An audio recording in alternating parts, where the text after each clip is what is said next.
Sunday Night Baseball on ESPN, presented by Taco Bell. Tonight, a Sunday from the Seats game presented by Booking.com, as if Schill drove himself here. Wally the Green Monster, our chaperone, once we got into the ballpark, taking us to our special location here high above the Green Monster. Our third and fourth consecutive games with Sunday from the Seats, and we've got a very unique vantage point for tonight's game. Wally doing some extra work, making sure everything is clean and tidy up here.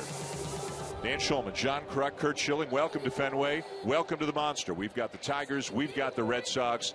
Let's start with the Tigers. It's July 26th, the first deadline, July 31st. The Tigers are a game under 500. Are they in it? Are they out of it? Are they on the bubble? Well, it remains to be seen if they're in it or out of it. But we're going to know in the next 4 or 5 days, of course. If they trade David Price, if they trade Yoenis Cespedes, then they are saying we're going to try to win in 2016. But I think that they're going to stay in it. I think they're going to try to go out and add. They need a starter. They need a bullpen piece. Talk to anyone in that room, players, coaches. They all think they have a run in them. And if they do have that run and they can't get into postseason, they have to thank J.D. Martinez. He has been absolutely on fire since Miguel Cabrera got injured. He's having an unbelievable year, an all-star for the first time, and I think you're going to see this guy in plenty more all-star games. For more on the Tigers, down to field level to Buster Olney. Buster, what are you hearing about the Tigers and what they're thinking about right now? Well, Dan, with 5 days until the trade deadline, the Tigers are preparing two possible paths. One, they would become sellers and very likely move David Price. The other, a much more familiar path to them, and that's to go for it. I talked to General Manager Dave Dombrowski a little while ago, and he says that's the Tigers' focus, to try to win. As Crucky was talking about, when you talk to players, the staff, they believe that they're actually better than what their records show. And remember this. On July 29th of last year, the Kansas City Royals are 53 and 52 and 3.5 games back in the wild card. As the Tigers start tonight, they're 3.5 games back in the wild card race as well. Dan, back to you. All right, Buster, thank you. About 10 days ago, the Red Sox were harboring thoughts maybe of being a buyer, being a contender this year. Then they had that awful road trip, lost 7 in a row out in Anaheim and Houston. They've lost 9 out of 10. They're 12 under. So, Schill, it's hard to find a lot of positive things to say about this season for the Red Sox. Mookie Betts has played well. Xander Bogaerts has played well. And the guy we'll see on the mound tonight, Eduardo Rodriguez, very promising. Well, I think when you look at the Red Sox current situation, it makes you look to the future. They're not going to contend this year, I don't think, given where they're at, injuries and personnel-wise. But the kid taking the ball tonight, Eduardo Rodriguez, is your win-or-go-home guy now. And I think each game, watching him mature as a pitcher, is really a game-to-game, inning-to-inning thing that I'm enjoying watching, because you can see him getting better inning to inning and making mistakes and fixing those, and real high baseball IQ. And I love the presence. He's got a #1 makeup. With the wind blowing out tonight, Wally is here. What, Crucky, your order came in. You're covered for the first couple innings here. Hello. Crucky's disposition just improved markedly. We're ready to roll here. Sunday from the Seats, high above the Monster at Fenway Park.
Chalupa, because bacon you can't eat is bacon you don't need. And in part by Chevrolet, find new roads. And Goodyear, chosen by experts for superior performance. Goodyear, more driven. Welcome back to Fenway Park in Boston. The Tigers and the Red Sox. Sunday Night Baseball on ESPN. Brad Ausmus, the second-year manager of the Detroit Tigers, says the Tigers find themselves a game under 500, 3 back in the loss column of Minnesota, 4 back of Houston, a long way to go. They are hoping they are still in it. Here is Ausmus's lineup presented by Taco Bell. They continue to be without Miguel Cabrera, who's been out for over 3 weeks now with a calf injury, figures to be out about 3 more weeks. But even without Cabrera, they're scoring a lot of runs, and J.D. Martinez, as Crucky talked about, is one of the big reasons why. He's got 27 home runs on the season, and boy, is it fun to watch Jose Iglesias, a former Red Sox player, by the way, play shortstop, and he's hitting this year, too. He's hitting .324, 4th in the American League. Schill on the mound tonight. Young left-hander, 22-year-old Eduardo Rodriguez. What should baseball fans look for? Well, I look for some enjoyment, first off, if you're a fan of pitching. I think when you talk about the Harveys, the DeGroms, all of the young talent in the big leagues, this kid's going to enter the conversation very quickly. You see the extremes. 2 earned runs or fewer in 7 of his 10 starts. The other 3 starts, 22 earned runs. That's the sign of a young pitcher. Everything about this kid is plus and upside. He's got great makeup. He's got a feel. He's got mound presence. He's got phenomenal stuff. And now it's just about learning. And sometimes those lessons get to be challenging ones. He's been tipping his pitches. And, you know, it's something to pay attention to early on tonight. There we are, above the monster. Crucky fired up. Making his way through the first hot dog that showed up tonight. No sharing it, we've noticed. I don't like you two. I like Wally better. So we've got a vantage point here way up in left center. Very cool spot to watch a ball game as we are underway. Tim Welke, the crew chief, is the home plate umpire tonight. Rajai Davis will lead it off for the Tigers, the speedy center fielder. And it's 1 ball and 1 strike. Davis will be followed by Ian Kinsler and then Yoenis Cespedes. Rodriguez working at a crisp pace in the early going, and a 95-mile-an-hour fastball gets right by Davis. Free and easy 95 too. That's the beauty of this fastball, is the lack of effort. Looks like it's exploding too at the end. Yep, be exploding. And he strikes out the first batter. And that was an overthrow. That he reared back and tried to throw that ball hard. But when you have stuff like this and you command your fastball, you can miss up in the zone all day long when you're throwing the ball 96, 95, 96, 97. That's pretty. And tempo is, again, he's a young pitcher. That's one of the things he's going to learn. This is a weapon for him, and he can use it. So the first batter retired via the strikeout. Here's Ian Kinsler hitting .286, 5 homers on the season, hitting .368 in July, and he takes a well-located fastball for his strike. Always pay attention. I always felt like young guys with fastball, watch that fastball command in the first inning. If they're feeling it or they felt it and got it. I was watching his bullpen. The ball was coming out of his hand easy, but he was locating the ball really well quickly in his bullpen today. 6 pitches so far, 5 strikes. Yep. And the ball was close. Upstairs. And that's the pitch right there. That's a non-competitive pitch. The only thing that does is add to the pitch count. And those are the things that young pitchers will do a lot and then start doing less and less. Shakes off his catcher, Blake Swihart, a couple of times. 1-2, another non-competitive pitch, up and away, 2-2.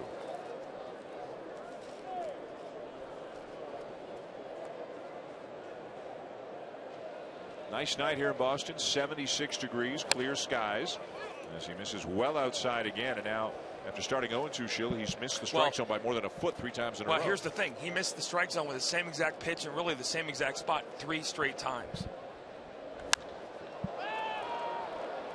A pop-up into a shallow left center field, and it will be the center fielder Betts taking it. Bogarts never saw the ball. I think Betts was the only one that saw the ball. It's that time of night, and it could be that way for a little while, where it could be a tough sky for these guys. Yeah, this is a nightmare for outfielders. You see Hanley right there.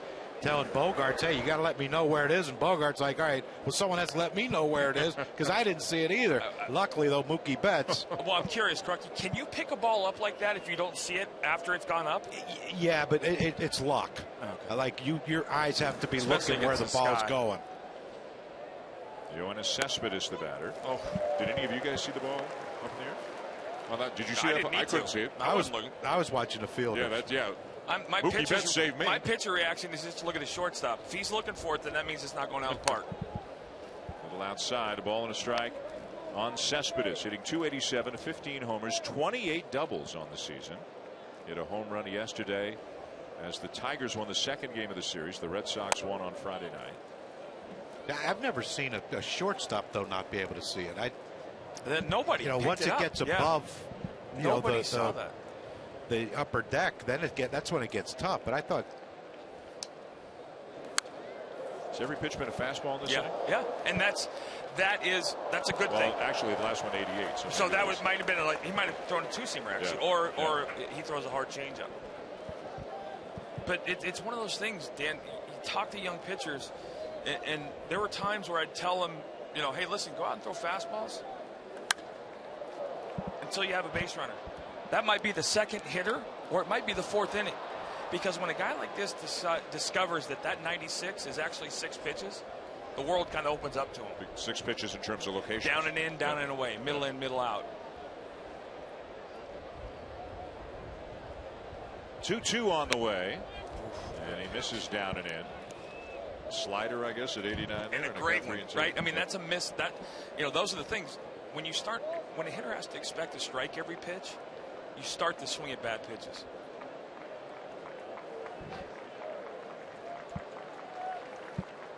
Full count pitch. And fouled off by Cespedes to stay alive. Some Tiger fans in the house as they have followed their team. They always say my backside's better anyways.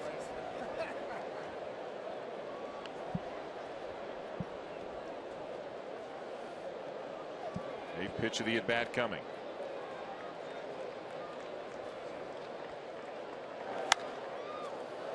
Good battle here being put up by Cespedes. Always, Greg Maddux used to say the hardest thing about pitcher, I heard one of the things he said is to try and figure out the foul ball the other way. Is the hitter trying to hit the ball that way, or is he late? Because they mean two very different things. Center field, Betts back, now in, makes the catch, and the inning is over as the Tigers go 1-2-3. Betts to lead it off against Tiger starter Shane Greene when we come back.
Monster Memories with a picture of your favorite monster moment it could be on TV. Tonight, a Sunday from the Seats game presented by Booking.com. Our view from above the monster. There we are. Say hello, Crucky. Say hello, Shill. Thank you. Bottom of the first, no score. For all the luxury boxes and suites and all the things, sometimes I look at this like I look at Wrigley Field. In the bleachers out here, still probably the best seat in the house. Now, you played here, but I assume you've been up here before, too. No. You've never been up here before tonight? Nope. The only time I came up here was when a ball I threw got put up here. So often? Often, yeah. Oh, yeah. Crucky and I did a game up here last year. We got a tour, went inside the Monster last year. Fascinating place. Mookie Betts will lead it off for the Red Sox. Shane Greene on the mound tonight for the Tigers. Greene 4-7 with an ERA of 6.52 on the season. And in his first 3 starts, he was great. He only gave up 2 earned runs total in his first 3 starts. In his last 12, his ERA is over 9.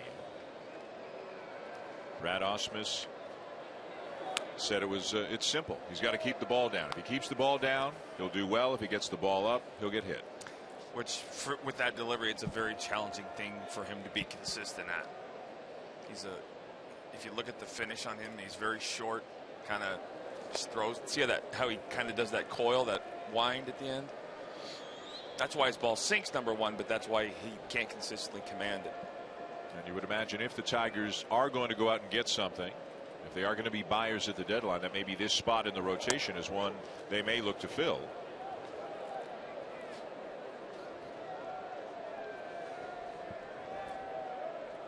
I think they go out and get something. I really firmly believe that every man in this room thinks that they have a big run in them. And that's the only opinion that matters, right? Ground ball to third. And Betts is retired. Let's take a look at the Red Sox lineup tonight.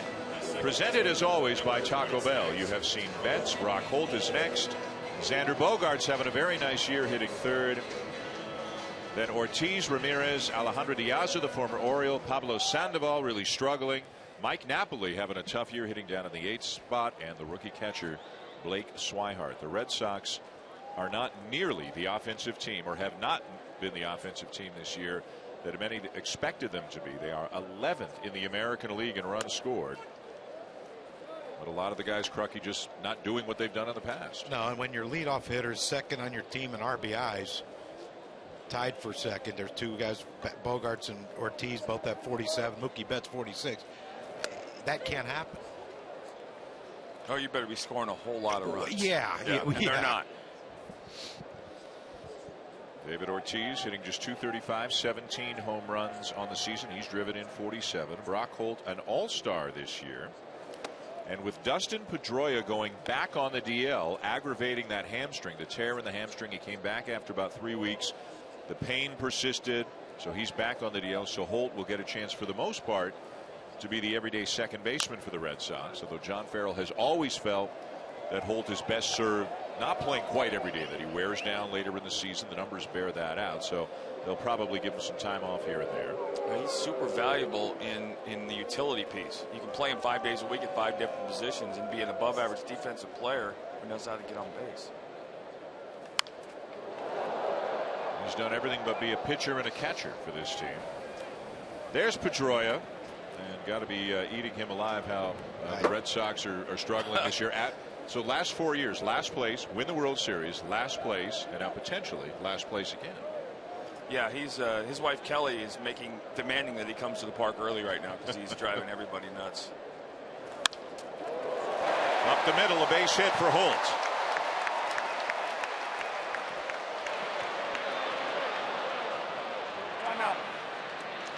And Holt may be a little bit shaken up. Turn something.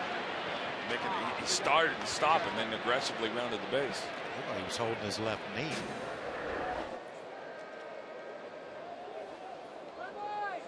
And then the bobble.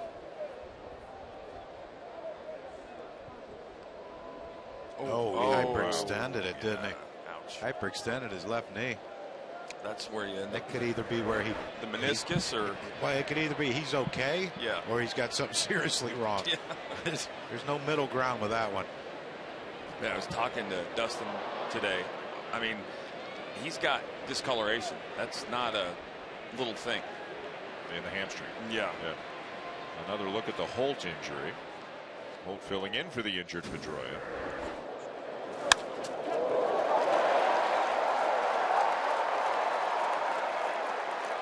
That was strange. The step before he got hurt, It's like when you go to slide and you stop and don't think he was going to slow down. He bobbled the ball, and then he thought about taking an aggressive turn.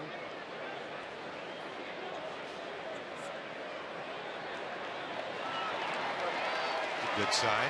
They stay. So a runner at first with one out, no score in the bottom of the first, and the batter will be Xander Bogaerts. Young shortstop for the Red Sox, hitting .310 on the season, hitting .380 in July. And again, in a season that has not had a lot of bright spots for the Red Sox, this guy, though, is definitely one of them.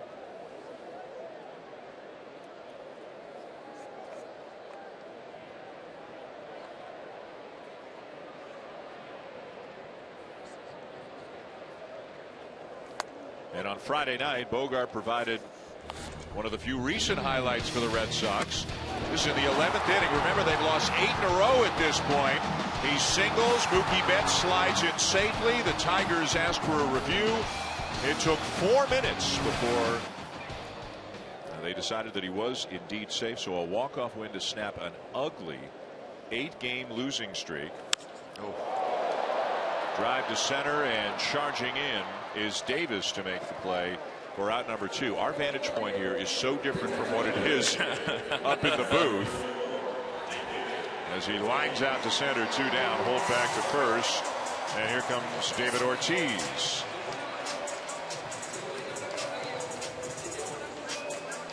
Now, can you imagine if they'd have reviewed that play and called Mookie Betts out at home? Bogaerts would have had to get a whole new uniform. They ripped everything off of him.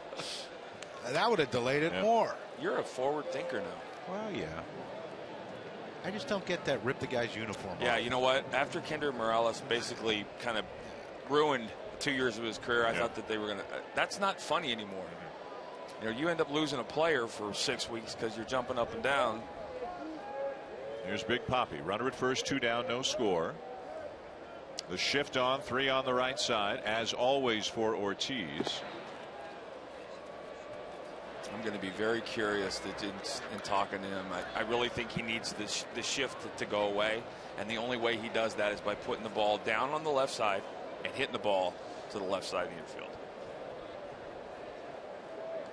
He's done it rarely. He's done it every now and again in his career, but he does seem more frustrated by the shift than just about any other left-handed batter that you'll see. Easy solution to it. Yeah, and Crucky, the pitching analogy I use is if I throw a ball in, it's a ball in. If I throw a second ball in, it's a ball in. Now I throw a ball behind you, and you're thinking as a hitter, oh my goodness. You bunt down the third baseline one time, so what? You hit a ball that way. So you do it 4 times in a game. You hit the ball that way. You bunt the ball that way. Do it 2 days in a row. Teams start changing their defense.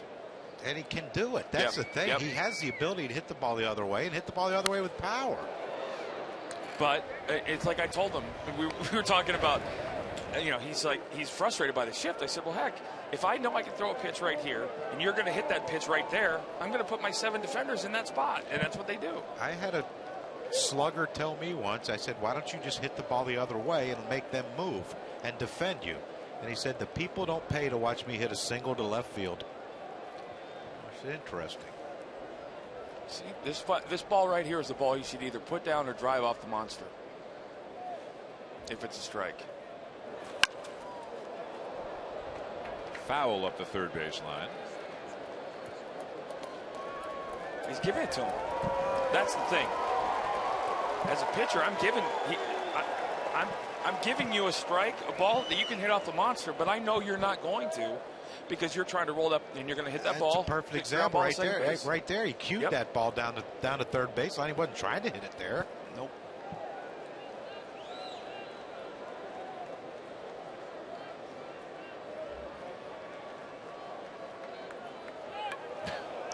And he dropped the bat before time was actually granted, which is a good thing for David Ortiz.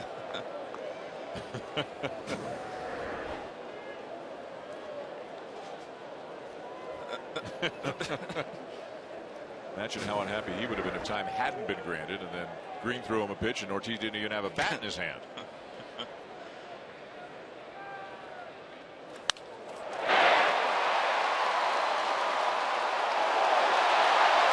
safe. Around to third. On the play comes Holt.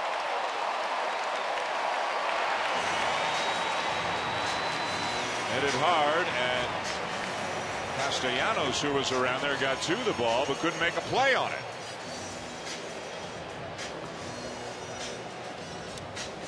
Yeah, great play by Nick Castellanos to get to this ball. It's going to be first and third if that ball gets past him anyway, with Brock Holt running.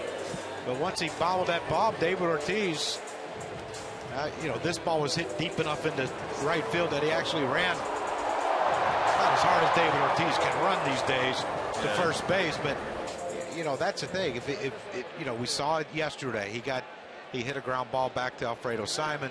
He bobbled it. He wasn't running hard. Then he tried to pick up the pace. I was always taught to run hard till you're out. And that time he ran hard, forced Castellanos to try to be quicker than what he needed to be. That is scored as a base hit, and one of the ways the game has changed, so you score that as a base hit to the third baseman, who's playing in shallow right field. That's the way it is with shifts these days. Hanley Ramirez is swinging a miss 0-1. Here's the play Crucky was talking about from yesterday. The comebacker back to the mound, and Ortiz did not get out of the box much at all. Simon dropped the ball, and by that point Ortiz didn't have a chance to get to first base. And John Farrell told us in his office before the game, he said, A, it's not the first time that David Ortiz hasn't run hard, which everybody realizes, and B, and more importantly, he said it's the loudest booing that he has heard directed at David Ortiz here at Fenway Park. There's a ground ball to short, the short way to second to force Ortiz, and the inning is over. A couple of men left on to the bottom of the first, no score at Fenway.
Park. The Tigers and Red Sox are scoreless as we go to the top of the second.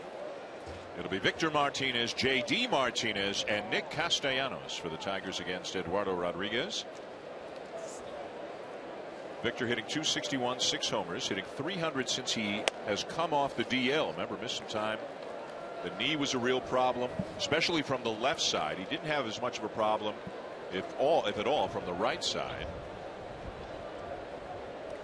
Brad Ausmus says his litmus test, and he might be the only manager to use the term litmus test with us so far this season, is watching Victor Martinez go up and down the stairs of the dugout. He could tell just when he walked back to the dugout how hurt he was. And I love hearing it because it's always those little things, the nuances that you can, when you're around baseball players. Not to mention, he caught a little bit in his career. He knows how catchers walk. Yep. But this guy is some kind of special to play. And the difference in the left knee, batting left-handed, that's the one you start on, the weight's on it. Yeah, even on the right leg, there's going to be some discomfort, I'm sure, but not near as bad because you're really spinning on your foot and taking some of the pressure off that front knee. But you see how hard the back knee has to work to get to that hitting position. 2-2, the count on Martinez. You know, Dan, if you're a fan, too, a Red Sox fan or a fan of pitching, watching him face hitters like this is where you get a feel for how good he can be. When you make a guy like this swing and miss badly, that's just kind of an indicator of how good your stuff is. 3-2, the count on Victor Martinez with an equally dangerous Martinez, J.D., waiting in the on-deck circle. An all-star this year, 27 home runs among league leaders.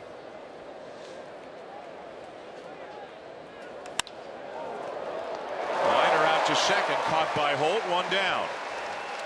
J.D. Martinez coming to the plate now. Let's check out Schill's book on Martinez facing left-handed pitching. Well, again, I took an approach as if I'm watching him to prepare to pitch against him as a left-handed pitcher. The fastball away, backdoor slider early into start. I'm okay doubling up on a changeup as long as the first one's down and away, well located, and the second one is too.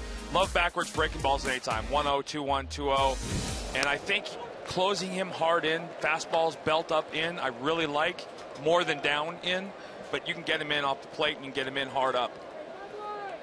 0-1 the count on Martinez. Big numbers, as you can see. Now, some lefties like to come in, some lefties don't like to come in. How important is it for a left-handed pitcher to throw into a right-handed batter? It depends.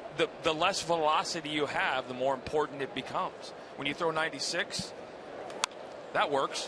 When you throw 86, that doesn't work. And so you throw 86 on that one, we're fielding that one. Yeah, Crucky's catching.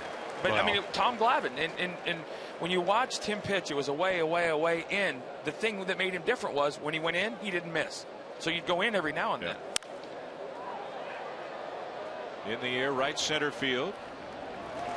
Betts there, 2 down. You'll hear pitchers say, one of the reasons I don't like pitching in too much is if I miss, I'm going to miss over the middle of the plate. Yeah, that's a young pitcher or a bad pitcher. When you miss in either in or you miss off a jersey.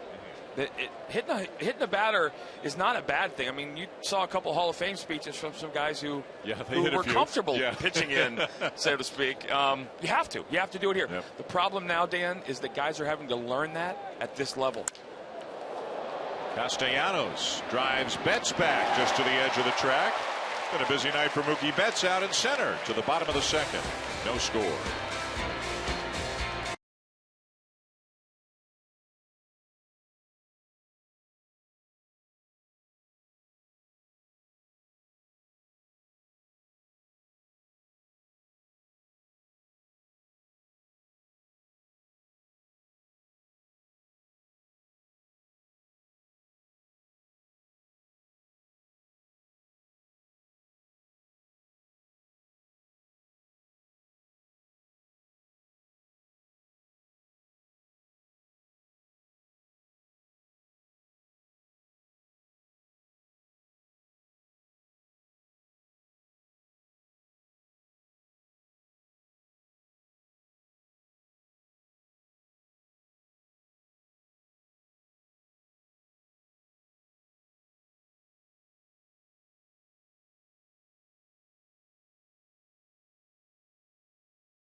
inducted today in Cooperstown.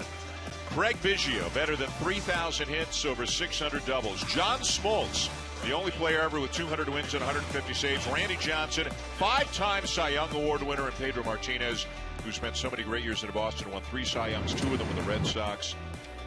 Outstanding ERA, winning percentage of better than 68%. There are classes, and then there are classes. And this is something else. Rockies breaking into a cold sweat right now, looking at 3/4 of this class. You faced all 3 of those guys? Well, one only once. Randy only once, but Smoltzy a lot. And Pedro, luckily, when he first came up with the Dodgers, Tommy Lasorda would always, when I would come up to hit, he'd bring him out of the bullpen, and then he would take him out, bringing a lefty to face me. Kind of enjoyed that more. As he looked, you could tell. And the whole thing. He's too small. Yeah. He's never going to be durable. He's never going to be able to pitch as a starting pitcher in the big leagues. And I'm like, well, I remember when they traded him for Delino to Shields. Tommy was all happy, saying, this kid, he's going to have trouble. He's small, blah blah. And he had that chip on his shoulder till today. He had a chip, and he had 97 in the arsenal too, which doesn't hurt. It was both of those guys. Well, all 3 of those guys featured multiple wipeout pitches. Bunted foul and a 1-2 count on Diaz. Pedro, of course, spent many of his best years as a member of the Red Sox, and his speech was played live, or not live, but was played before the game of the Jumbotron here at Fenway. He had a 2.93 career ERA in 18 seasons. This is him of the Jumbotron before the game, and Elias telling us, during the period that he pitched, during those 18 years, the major league ERA was 4.40. His ERA was 2.93.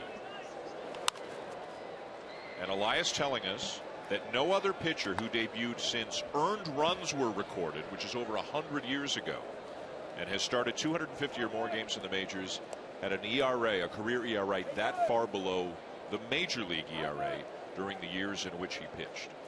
He was a 1.5 better per game over the rest of baseball when he pitched. His entire career, not for a year. And Diaz goes around on the appeal down to third. He doesn't like the call, but he's gone for out number 1. Jill, what about Randy Johnson, teammate of yours? Well, I had a front row seat for 2 of those guys as pitchers. Randy was the first guy, it really dawned on me, you have a chance to see something you've never seen before. Every night he took the ball.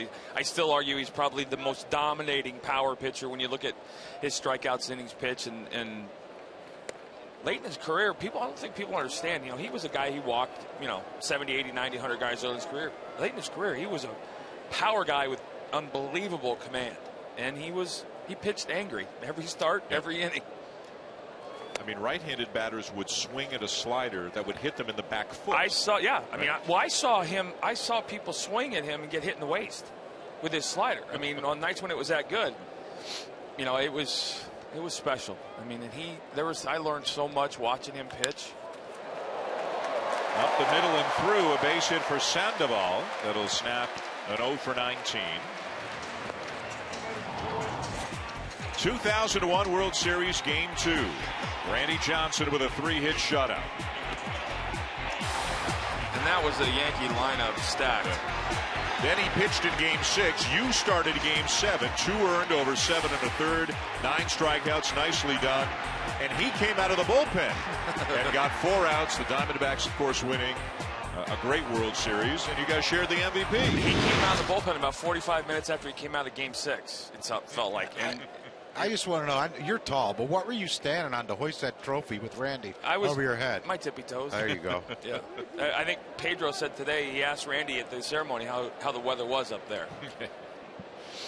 But it was special. Like I said, in my career, Jeff Bagwell, Craig Biggio was obviously a teammate. He was a catcher when I played with him in 1991. Right. Bagwell, Scott Rowland, I think, is a Hall of Fame caliber player. You knew them when you played with them. Dale Murphy.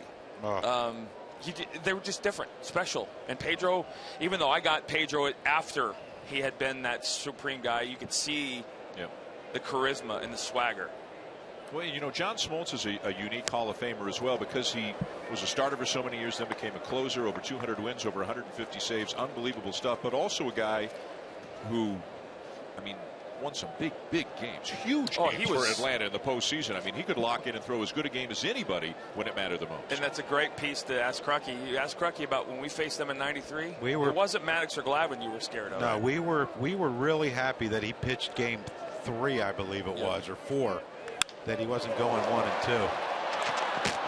Dropped by Iglesias. Bad flip. On what could have been a double play ball, but they don't get anybody. Good flip, bad flip, Craig. Yeah, I mean, from here, it looked like it was a good flip by Kinsler, but, that's something you don't practice. You don't practice on the ball. Second baseman catches behind second base, trying to hit the shortstop on the run, but it looked like a good flip by Kinsler. I mean, it's right there. Iglesias just I think he was worried, where's the base? Where am I catching this ball? Because you look down, his right foot's not on the base. It looked like he might have been thinking, okay, I got to feel for this base. And instead of concentrating on just catching the ball and getting it out, he wanted to try to get 2 and ended up getting nothing now. And, a hit here by Swihart, and you're in trouble. First and second with a 1 out, no score in the bottom of the second. The rookie catcher Swihart playing a lot more than he was expected to this year because of all kinds of injuries they've had behind the plate. E6 is the scoring on the last play on the drop by Iglesias. Swihart hitting .239 on the season. Grounds one back to the mound. The Tigers will get another chance to turn it, and they will, just barely. It's going to get replayed. As Napoli was barreling into second, and Iglesias had some trouble getting it out of his glove, it looked like. And John Farrell thinking about reviewing this play. Yeah. Torey Lavello, the bench coach, on the phone. That really did look like a bobble by Iglesias again. On the transfer, though. So right there. Yeah, he couldn't get out of his glove. It's a double play, but I thought he was safe. Oof. You can review both, correct? You can review whether he had control, and whether Swihart was safe at first base. Yep. Now this could go from a double play to first and second, right? He's safe. Don't you think? I can't. I need to see it again. Yeah. Well, no challenge. Oh, they are. Yeah, they are going to challenge. And I don't know about you guys, but with the meeting that we had in the information we got about replay was, I get it. I get why this process is the way it is now. In the cameras and the work and everything going on in New York. Now, if what Crucky said is true, and they review both the second and they could actually have runners on first and second with 1 out. Yes? We don't know exactly. Right, but I'm saying if they do review both. Yeah. And they can review both? I think you can review multiple aspects of the same play. Yes. It looked like he had control of the ball in his glove, and he just couldn't get it out of his transfer. glove. He couldn't get the ball out of his glove on the transfer. But he did. So Napoli should be out at second. But I think Swihart's safe at first. No, I think he's out. Well, I think they're just reviewing this. Now watch the transfer, Jake. Watch where his right foot is, right? Okay. Now he goes to transfer. Swipe. Okay. Yeah, he's out there. Yeah. Watch Napoli. They'll get that spike up right, and it looked like they got the ankle. I think he's out at first. This is the angle I think that shows it the best at first base. Okay. So he's got the ball. That's at He's out. He's out. And I think he's out at first. Yeah. No, they don't overturn it. Nope. We are told call confirmed, not even stands, confirmed. So they are saying that it wasn't that there was inconsequential or enough evidence to overturn it. The call on the field was right.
Monster here at Fenway as we go to the top of the third. No score in this game, our third of 4 games in a row. Somewhere in the seats, and here we are. There we are. Crucky's got the green skittle. Yeah, Crucky's the green man this week. I'm just hoping that people down below don't look at it and say, whoa, we're building a higher monster. Well, you know who's got the green shirt next week in our last week? Buster. Does it get any better than that? Yeah, because he won't get heckled in the dugout at all. In 1965, at the height of the space race, Nick Piantanita launched the first civilian space program. A truck driver from New Jersey, Piantanita had no experience or formal training, but he had a dream to complete the highest parachute jump in history. What if I told you he was free to fall? Angry Sky, a 30 for 30 film, presented by Volkswagen TDI Thursday at 8 on ESPN. I'm going to defend myself on that comment about the green shirt. Yeah. I have terrible red-green color blindness, so I don't care, guys. Well, you won't care when the whole dugout you're standing next to is abusing you for 9 innings. Like I'm not used to that. Exactly. That's a good point. Right. You just made a good point. It'll be business as usual. James McCann leads it off for the Tigers. Brad Ausmus, all kinds of good things to say about McCann before the game. Of course, Alex Avila was on the DL. He is back now, but he's playing some first base with Cabrera out. McCann is swinging the bat well, continues to improve in terms of handling the pitching staff as he hits one down the left field line, and it is off the monster on the fly. McCann digging for second and in there ahead of the throw.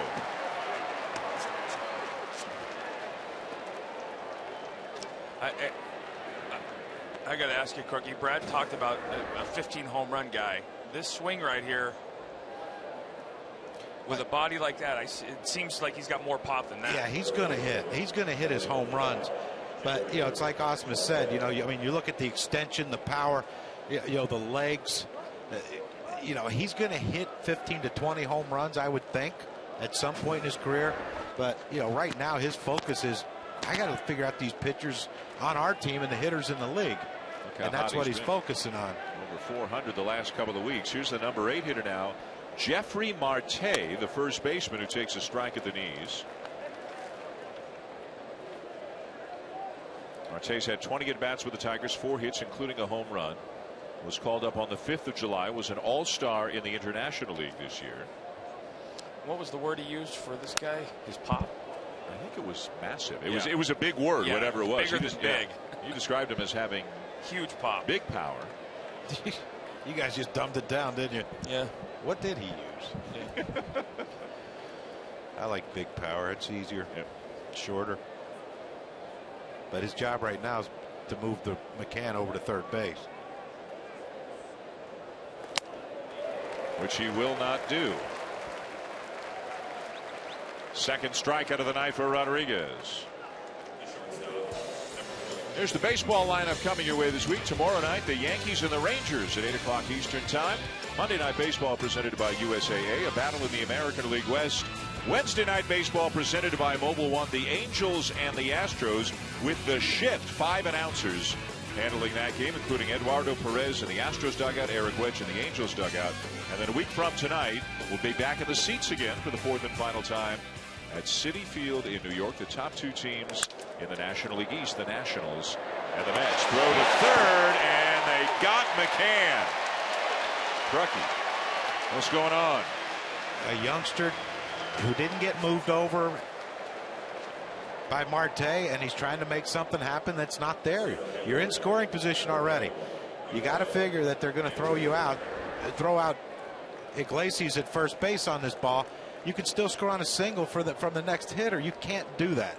You can't get thrown. I mean, that's such an easy play, because where McCann was running and where Bogarts caught the ball, he couldn't run far enough to his right to get in the throwing lane. It's too easy a play for the shortstop to make. Now Rajai Davis, little chopper. Davis with great speed, and the throw bounces past first. The runners will advance to second and third.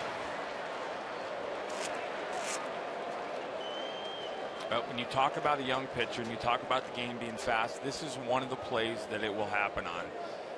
Ball wasn't hit real hard. He had to make enough steps to get there.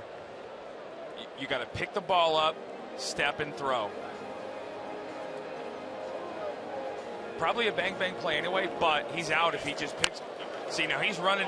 When you move that far off the mound, you think you have to be faster than you need to be.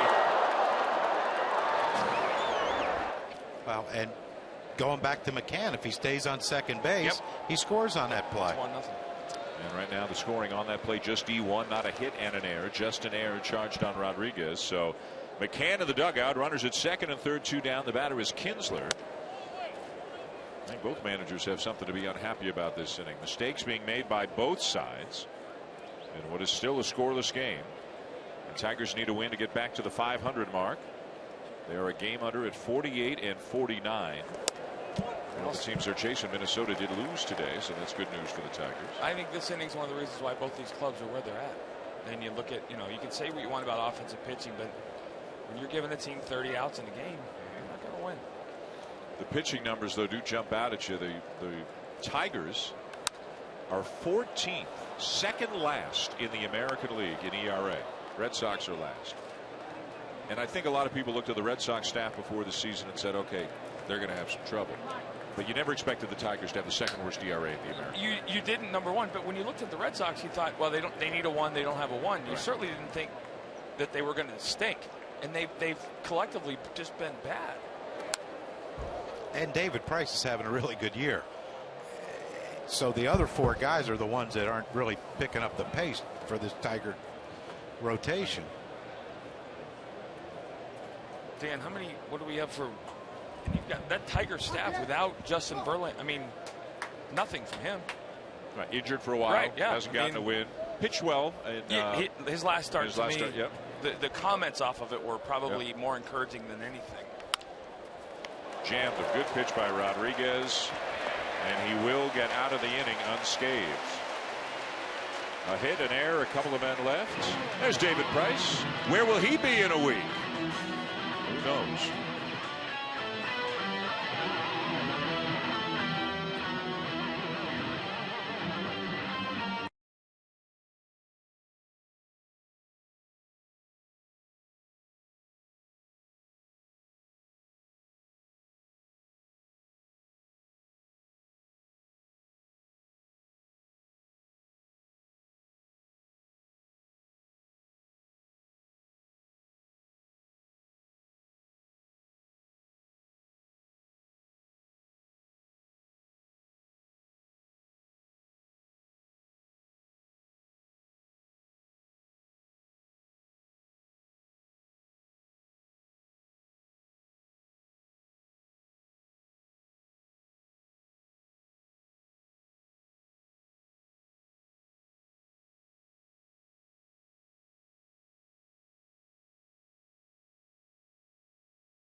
In Boston, Dan Shulman, John Kruk, Kurt Schilling, Buster Olney.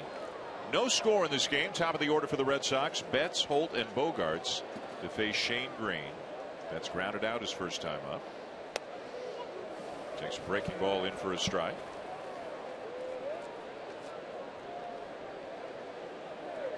Three hits already for the Red Sox. They've left 3 men on. 1 hit, 1 base running mistake for the Tigers. They've left 1 man on. Yeah, so far so good for Shane Greene. Ball has been kept down. Even the base hits they got were a couple grounders up the middle, line drives up the middle, but the ball's down. And a check swing roller back to the mound. Eventually Greene will pick it up and throw him out. One down. Well, we talked a little bit about the trade deadline. July 31st is not that far away. Friday at 4 Eastern time is the deadline. And here are some of the names, big names of talented starting pitchers who could be on the move between now and then. If you missed it earlier today, Johnny Cueto was traded to the Kansas City Royals. What a pickup that is for them. Let's go down to Buster. Buster, what do you hear about which of these guys may move and where they may wind up? Well, with Jeff Samardzija, he's someone being watched very closely by the Toronto Blue Jays. Cole Hamels, as our friend Jason Stark reported earlier today, is being talked about by the Texas Rangers and the Los Angeles Dodgers. The Rangers are envisioning the possibility of teaming Hamels with Yu Darvish going forward. And in terms of David Price, I spoke with Dave Dombrowski, the Tigers general manager, before tonight's game, and he said that the Tigers are in the are focusing on trying to win this year. Now, there was communication between the Tigers and other teams at the beginning of last week where the word from the Tigers was, look, we're going to try to figure things out in the days ahead. If we actually put Price out in the market, we'll contact you. And I've been told by other teams that has not been the case. And one thing to remember, guys, about the Tigers, Miguel Cabrera, one of the best players in baseball, of course, is coming back from an injury. He actually took batting practice this weekend. And the thought is he could be back sometime around August 15th, and I think that shapes a lot of what they're talking about. But for now, the focus could be on adding perhaps a starting pitcher, maybe a reliever at some point, and not to trade David Price. They'll be in evaluation mode in the days ahead. It just doesn't make sense when you Cole Hamels to Texas, and we had up there that Giovanni Gallardo could be on the block. I mean, if you're going to trade for Cole Hamels, you better keep Gallardo. This bunt will get down, and beating it out easily for a base hit is Bogaerts. Buster, maybe take us through that. How would that work if Gallardo's on one list and Hamels could be heading to Texas? Well, here's the rationale for the Tigers. Giovanni Gallardo is a free agent at the end of the year, so they're talking with other teams, including the Dodgers, about trading Gallardo. They know that he's probably going to be headed out after this year. On the other hand, they need a starting pitcher going forward. Cole Hamels would be under contract for at least 3 years, perhaps 4, depending on how they worked out an option. And that's what Texas is thinking about. And the Phillies really like the prospects that the Rangers have. The Dodgers also have a lot of prospects, but to this point, they've said no to the Phillies about their 2 top prospects, pitcher Julio Urias, shortstop Corey Seager. Well, Hamels looked pretty good yesterday. I mean, he certainly showed people that he had an okay day. No hitting the Cubs. Decent command of the strike zone. 13 strikeouts. I was impressed with the 96 in the 9th. Runner at first, 2 down. The batter Ortiz. No score in the bottom of the 3rd. And look at that. Shows bunt at least. Show you're getting in his head. You're messing with him. He knows. I mean, he's like I said, it's logic. If you watch him hit a ball, that ball he hit last inning, that ball rolls down the right field line for probably a double if the infield set up conventionally. Yeah. And I can't imagine how frustrating it has to be, Crucky, to do everything right and still make outs. I got taught by one of the greatest hitters ever that sometimes you have to look around and see where they're playing, and not that you of course, but it's not like you can hit it where you want all the time, but if they're allowing you to hit the ball the other way. Well, that pitch right there. And here's the thing too, the bunt, that's all great, fine and dandy, and he should do that more, but not here. There's 2 outs with the runner on first. He got to hit a double to score Bogaerts. A bunt down the line is not going to score him.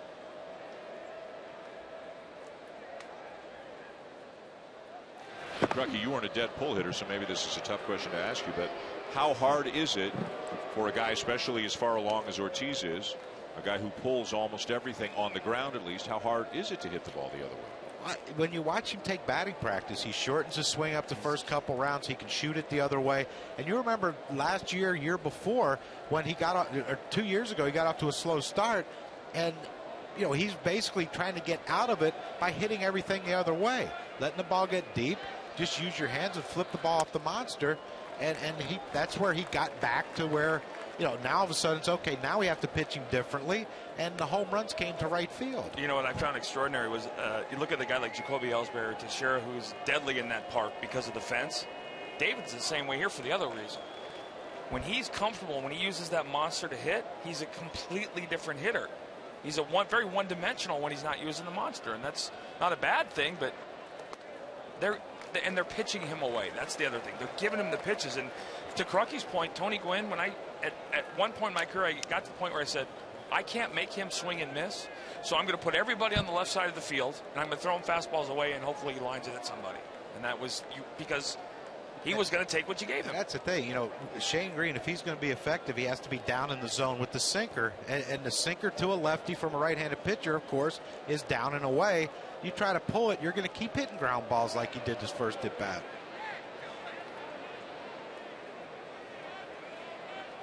2-1 the count. Runner not going. And Ortiz hits it hard, but there's Castellanos.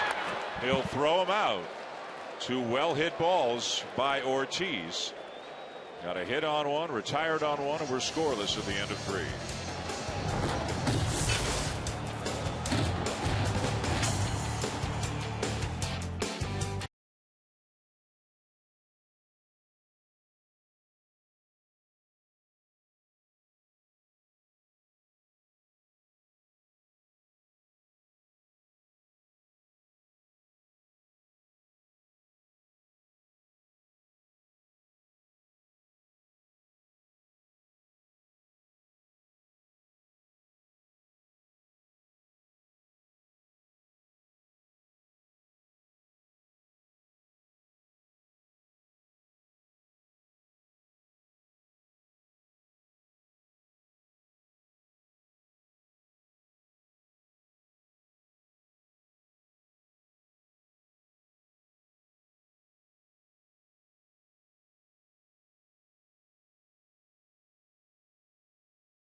We go to the top of the 4th in Fenway Park in Boston. Sunday Night Baseball on ESPN, and Eduardo Rodriguez starts Yoenis Cespedes with a strike. Cespedes, Victor Martinez, J.D. Martinez, the heart of the Tigers lineup. Gets the call. Looked like it was off the edge, but it's 0-2. Cespedes with a fly ball to center field his first time up. Of course, former member of the Red Sox and acquired by Detroit for Rick Porcello. Got an ERA up around 5.5, pitching out of the Red Sox rotation this year. Big swing and a miss, and Rodriguez strikes out Cespedes. Come and get it. Sets it up, and this has kind of been his pattern. He's painting early, getting ahead with a fastball, and then he's reaching back with 2 strikes, which with that stuff you can do that. But his first pitches have been all over the corners of the plate at 95, 96, 97. And that pitch right there with 2 strikes, it looks so good, and it's so close to being a strike on the upper part of the strike zone. And by the time you make that decision to swing, it's already by you. Now Victor Martinez lined out to second his first time up. Trust me, from someone who swung at that pitch and struck out on it a few times. See, he's 2-0 right now, but those are two really good pitches. Both of those pitches make the hitter think, down and away protecting. Now you can throw a fastball to a fastball hitter and a fastball count. When you can do that and get by with that, you're starting to establish yourself. Well, Rodriguez has had 10 starts for the Red Sox. This is 11. 7 have been great, and 3 have been horrific. Horrific. That's a good word for it. But it sounds like in all 3, the Red Sox think he was tipping his pitches. I think he was. He was. I mean, you can see it. Yeah. One against Baltimore, one against Toronto, one against the Angels. And it's not something that as a team, obviously, they want to sit there and talk about. They don't want to give, anything away to any other teams that Rodriguez may face. I'll talk about it. Okay, go ahead. Well, it's shocker, eh, Greene? Wow, yeah. I thought the whole world knew. But it's not. I don't think. Charging in and right, making the catch. Diaz. It's not a worrisome thing for the Red Sox because for young pitchers, a lot of times it ends up being just a mechanical thing. And so, I'll show you. So when you're looking at the pitcher from the mound, a lot of times they'll fan the glove open this way. And so I used to hold my split like this and put it in the glove like this. And when I changed the ball in my glove didn't move. A lot of guys, when they'll go from the wide, they'll go to a fastball and the glove will get small. And you do it early enough that the hitter can see it. Well, he must not be doing it tonight. More on that from Schill a little bit later on. We'll also look at some of the closers who may be on the trade market as we go to the bottom of the 4th in a scoreless game.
Cabo Swinney swings by the studio to discuss the high expectations for the Tigers this year. 11:20 a.m. Eastern Time live on SportsCenter. Moments ago, Buster Olney, Brad Ausmus. Eduardo Rodriguez has come out firing, Brad, in this game. What's the adjustment for you guys against him? Well, for him, it's coming out of his hand so quick. The big thing is recognizing the outspeed and not chasing it. Big league hitters generally can hit the fastball, but it's the changeup and the occasional slider that you get the swing over. What are you seeing in Shane Greene? So far, so good with Shane. The big thing for him is keeping the ball down. He's done that. The fact that you're seeing ground balls is proof that the ball's down and has some movement. Brad, thanks. 7 of the 9 outs coming on the ground for Greene. So a promising beginning to this game for him. A guy who struggled so much in his last 12 starts.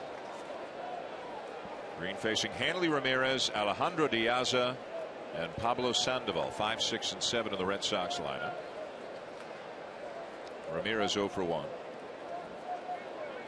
19 homers, 46 RBIs. Left field, to say the least, has been a struggle for Ramirez, who's been an infielder his whole career, shortstop almost all of that time. Has not been in great health the entire season. Had the shoulder issue when he ran into the garage door to our right over in foul territory here. But even healthy, it has been an adventure. And if you go by some of the newer defensive stats, defensive runs saved and so forth, Ramirez grades out about as poor as anybody else. Well, and I don't know who didn't kind of expected that. I mean, he's a shortstop. He's a third baseman. He's an infielder. And now you're saying, okay, now you need to go play left field. And you can go to all the spring training and do all the work in spring training you can. Until you get into a game, different animal, man. He slams one past Castellanos into left field, a base hit. Well, here's one thing he doesn't have to try to relearn, and it's his swing. I mean, you look at the leg kick, the high leg kick, but watch how quickly the foot gets down while the hands are going back, and then just an explode through the hitting zone. Look at this. Look at how that foot gets down. As soon as that foot gets down, the bat is chasing that ball through the barrel. Look at this. Man, that's some torque. 2 or 3 inches closer, that's a homer. But you see how his front foot dives toward home plate, but yet his hips turn so much. I mean, that takes a great deal of flexibility. I'd get hurt doing that one. Leadoff man aboard. The batter will be Alejandro Diaz. You know, the guy at first and the guy on deck were the two big offseason investments by the Red Sox. Ramirez and Sandoval, a combined better than $180 million that they have invested in them. 5 years for Sandoval, 4 for Ramirez. It's kind of a high reward but high risk thing with both guys, whether it's the health of Ramirez or his ability to play the field, whether it's the conditioning and the weight of Sandoval and his ability to do the things that he did in San Francisco. But those were on the risk chart. That no one got surprised. Correct. Right? Yep. I mean, and they've happened. So you can't say again. I think Ben Cherington's run into some tough luck, but both of these signings, nobody can be shocked by how this has played out. And I don't, we'll never be accused of being a slim guy, but Pablo looks to me like he's put on a lot of weight since the beginning of the year. Since the beginning of the season. Yeah. But the thing with Pablo is, he's never been a 330 homer, 120 RBI guy. This is how he plays. Right. He's 270, 280, 290. He'll hit you 14 to 20 homers and drive in, 75 to 90 runs. I think what he did do a lot of it is prove that in October he's a guy you can count on your lineup. Exactly. I mean, he pretty much getting paid for what he's done in the postseason. Yeah. 2010 and 2012. The 0-2 lifted in the air to left center field. Underneath it, below us, Rajai Davis to make the catch, one down. Ramirez back to first. Sorry, 2012, 2014. I forgot what year it was. Well, and when you talk about Hanley, the initial trade, the Josh Beckett deal that brought Hanley to Florida, there were always questions around his ability to play shortstop and his ability to not make a lot of errors. Then they moved him to third, trying to find a position. And I know people think it's true. Hey, just put him in the outfield. There's no position in the big leagues that's easy to play. You can't hide anybody. Yeah. And then you put him in Fenway with the monster, and you think, okay, I limit the amount of territory he has to cover, and you go from there. And it's just not working out. Here's Sandoval, snapped an 0 for 19 with a base hit his first time up.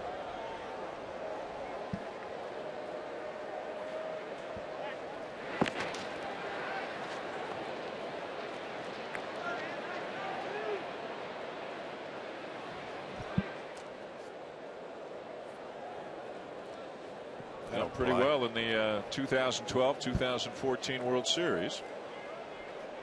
That's what I mean. But that's the thing. When you're a Boston fan and you think, okay, we got Pablo Sandoval, that's the numbers you see because that's when you saw him play. Yeah. I got to tell you, I'm when you look at Shane Greene as a ground ball guy, not a swing and miss guy, 1-3 to home kind of in that area, which is not quick. I would expect him to be better at that. holding runners or have a better move or have something to get the runner off balance, because the 1-3 is not going to do it.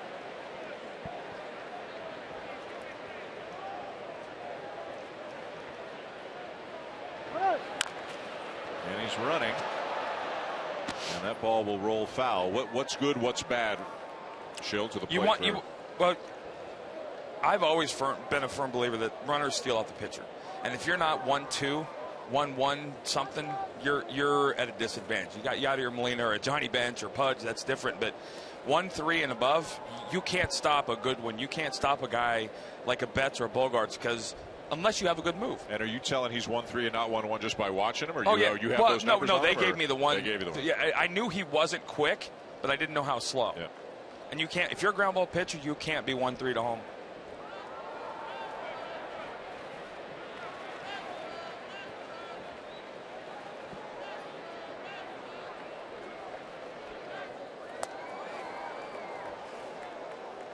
What were you? I was like 105, 1-1. So you worked at it. I had to be, because I didn't have a quick move, and I came up in the National League where running was, if you couldn't hold the St. Louis Cardinals, you weren't beating them. And I felt like if I could stop them from stealing, you take a hitter out of the lineup. It's like taking part of their offense. But is that something you got better at over the course of your career? I worked at it in AAA. I had a pitching coach named Dick Bosman, who every day in the bullpen in AAA Rochester, I was down there working to be 1-1. And the reason was I never wanted to have to alter my delivery.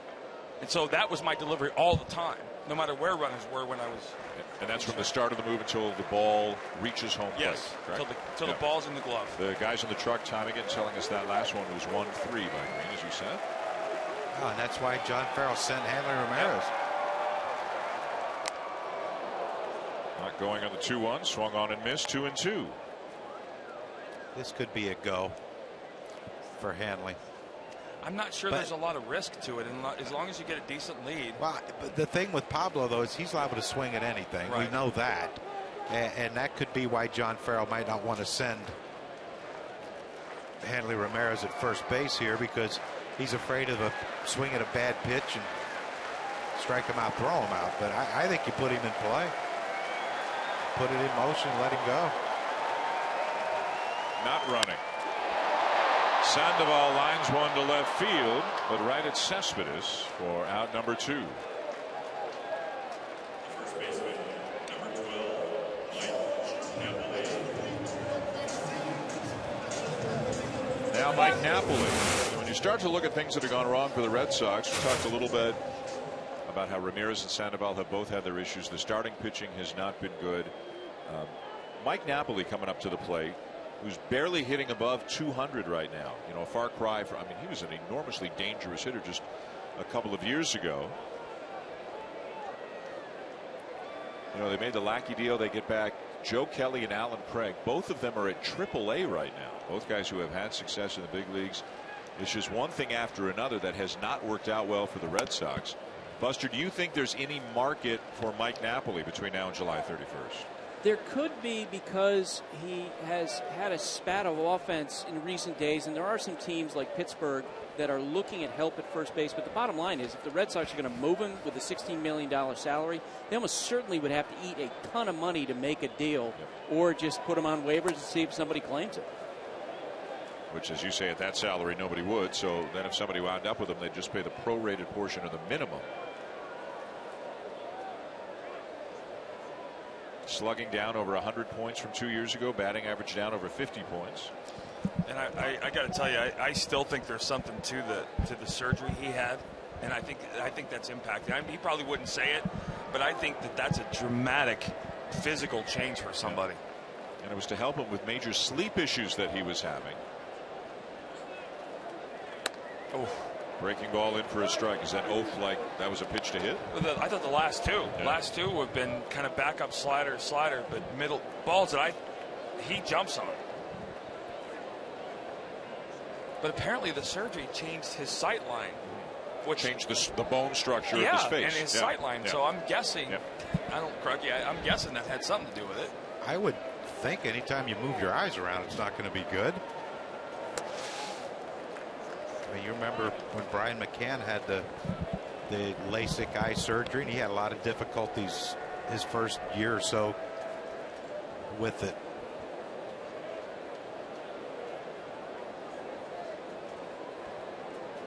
I remember Greg Maddux had it done during the season, and when he was with Atlanta, and he recommended that I do it, and I said, crazy?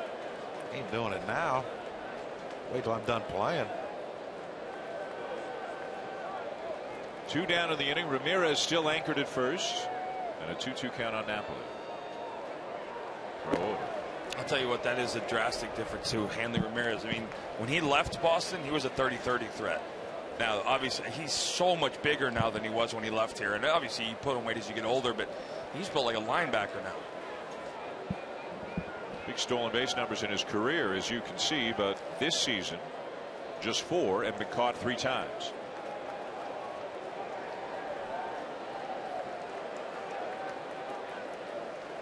He is going. And it's pop back foul out of play by Napoli. I was watching Hanley the whole time. He got a really good jump right there, and this is something else that deters you from running. Is you take off twice and you get 2 foul balls, and you got to retreat back to first base. And if you saw the camera had Hanley's face, you saw him peeking in.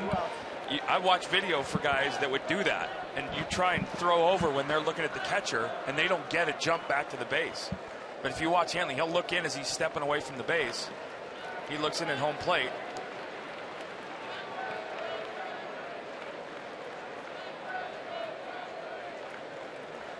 Of course, he didn't do it there.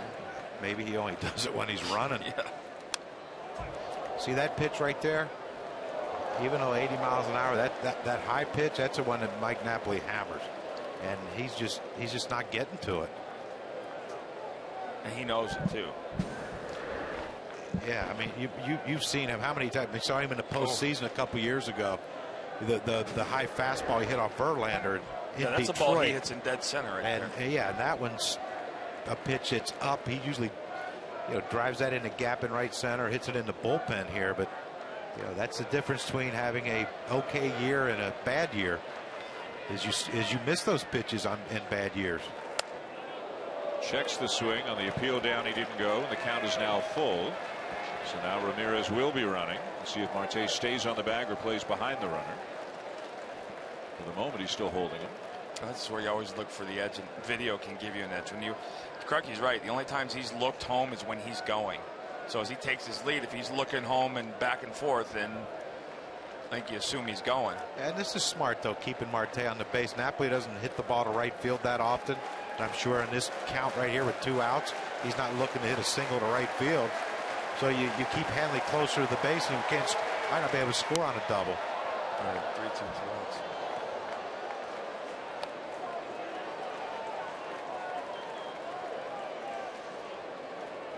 Ninth pitch of the at-bat upcoming. And Ramirez getting some running in between first and second.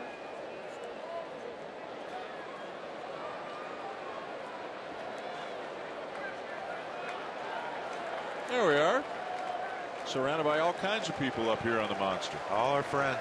And chill. I mean, yeah.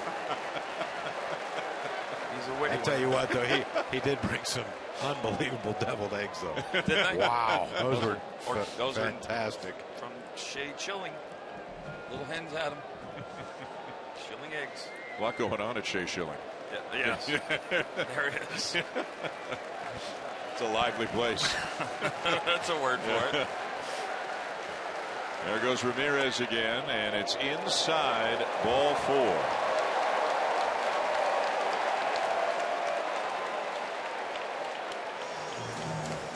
Follow your favorite team and players all season with MLB.com At Bat, the #1 app for live baseball. At Bat is up to the moment at any moment with in-game highlights, live look-ins, replay reviews, radio broadcasts, StatCast, and more. Get MLB.com At Bat now. Pitching coach Jeff Jones on his way to the mound to talk to Greene.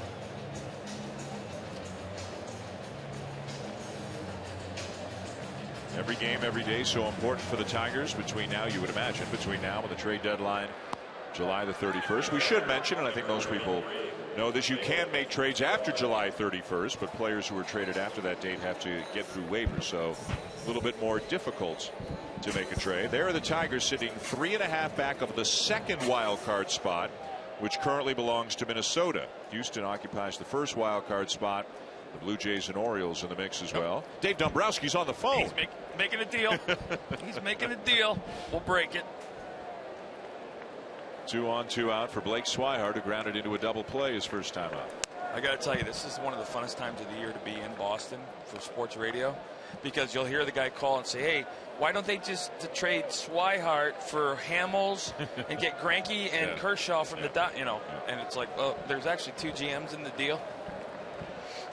Hey, speaking of Greinke, you kind of just mentioned his name. The streak is over. He actually gave up some runs today. His streak ends at 45 2/3. They might want to sit him.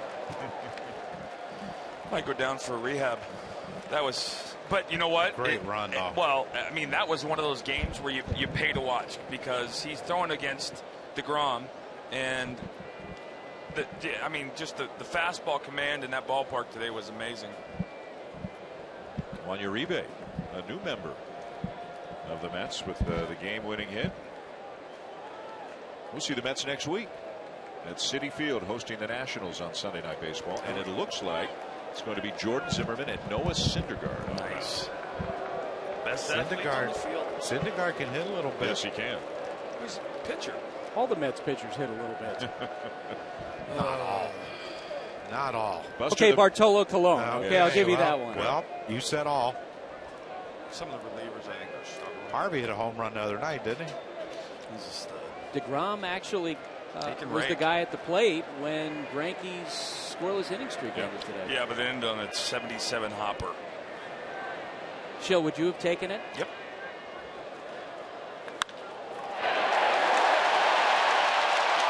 Down the right field line, 1 run is home as Ramirez scores. Napoli held at third.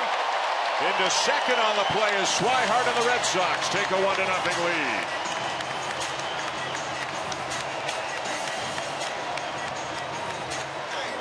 We kept talking and talking and talking all day about Shane Greene. If he keeps the ball down, he's effective. And you saw some pitches to Napoli that were up.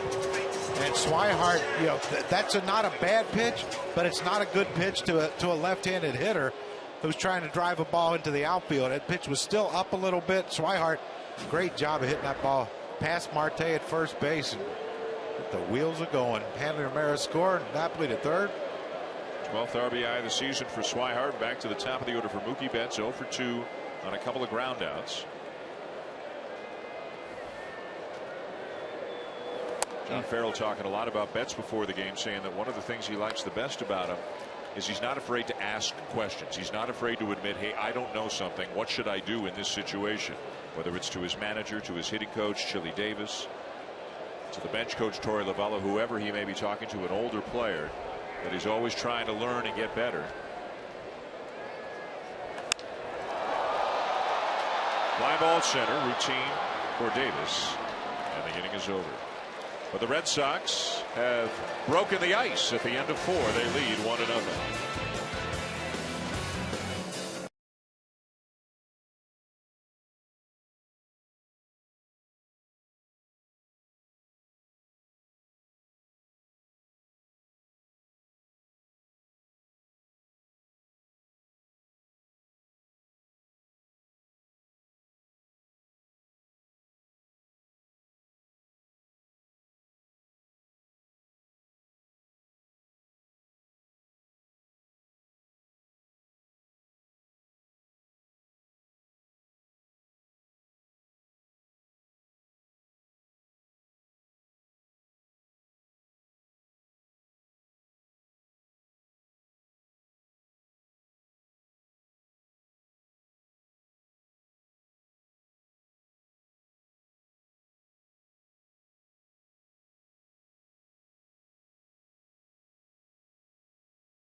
Bell is brought to you by National Mortgage Lender Quicken Loans. Home by Refi Power. 1-0 Red Sox as we go to the top of the 5th. Between innings, Buster Olney with the Red Sox manager John Farrell. John, one of the things that's been positive for you guys this season is some of your younger players are getting a chance to play. Tell me about Blake Swihart's development. Well, he's been thrust into it because of the injuries sustained to Hanning with a broken hand earlier, and then obviously Christian Vasquez with the Tommy John surgery. But, you know, a young guy that's come to the big leagues quick. He's had a lot on his plate, particularly with the amount of information that's available in the game calling. But a tremendous athlete in his own right, and a very athletic catcher behind the plate. Earlier this year, Eduardo Rodriguez was tipping his pitches. Tell me about his reaction when you guys took it to him. Well, it became pretty obvious. You know, the greatest teacher you have is between the lines, and the opposing hitters were telling him that he was doing some things. So after some film review, his aptitude is outstanding. His poise, as we've seen, but he's been able to take the information and apply it in game. And so far tonight, some of the things that he's been working on, he's holding through in the 4 innings so far. John, thanks. Well, the first batter of the 5th inning. It didn't go so well for Rodriguez. Nick Castellanos, who homered yesterday, homers again tonight, and it's tied at 1.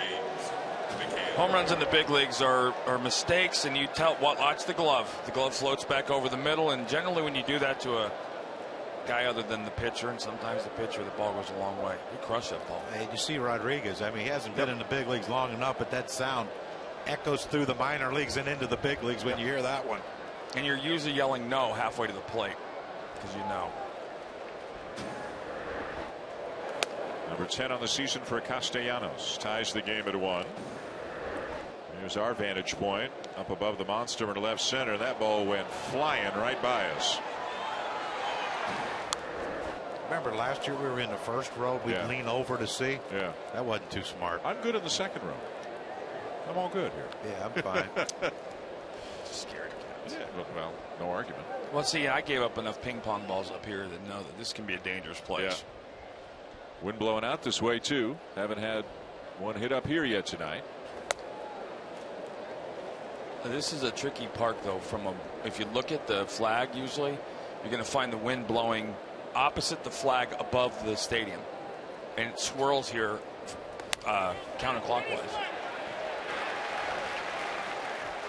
McCann strikes out. When you got here, Schill, for the first time to pitch in this ballpark as a member of the Red Sox, what was it like looking out of the monster and saying, man, how do I deal with this? I pitched here when I was with the Phillies and then the Diamondbacks, and I felt like I was going to have some green paint on the back right shoulder of my jersey just because it felt like it was on top of you. And this ballpark was one of the reasons why I didn't want to come here. There's a fly ball to right. Diaza going back, has room, 2 down. Well, you know, they say it's 310 feet down the left field line to the monster. The number does not start with a 3. How far do you think it is from home plate? Well, I know how far it is. How far it is? It's less than 300 feet. How do you know that? Because we measured it. So give me a number. What is it? It starts with a 2. Yeah. And there's a 9 somewhere in there. So it's 290 something. It's not 310 down the left field line. Okay. No. It's 310, like the 5th row, the second deck of the monster. It is 37 feet high. We can confirm that.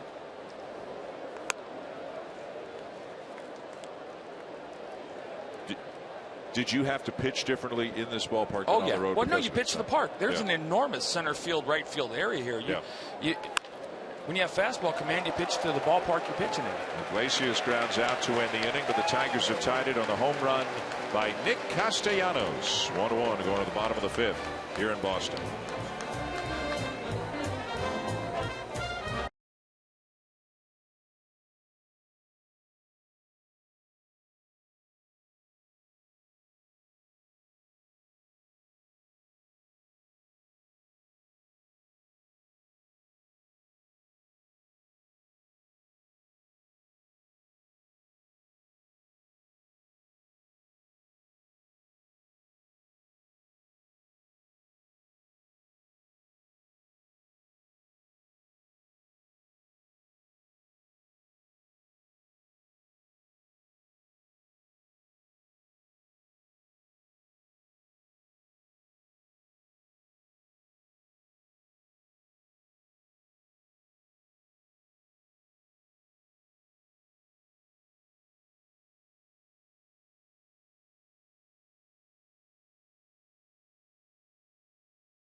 by Taco Bell.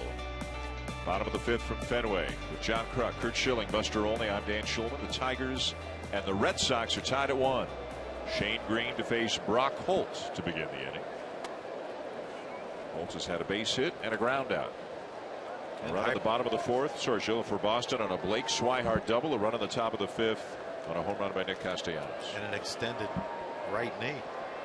Hyper extended. But 2 hits.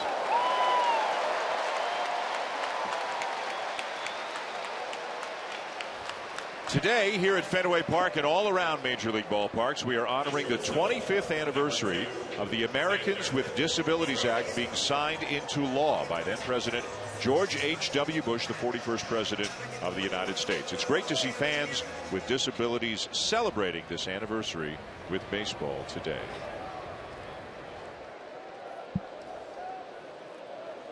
Leadoff man aboard for Xander Bogaerts. So you're pretty good at that. What, he can read? Yeah. He is a good reader.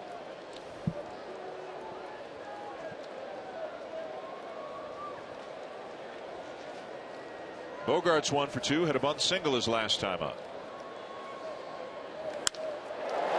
Laces a ball into center, a base hit.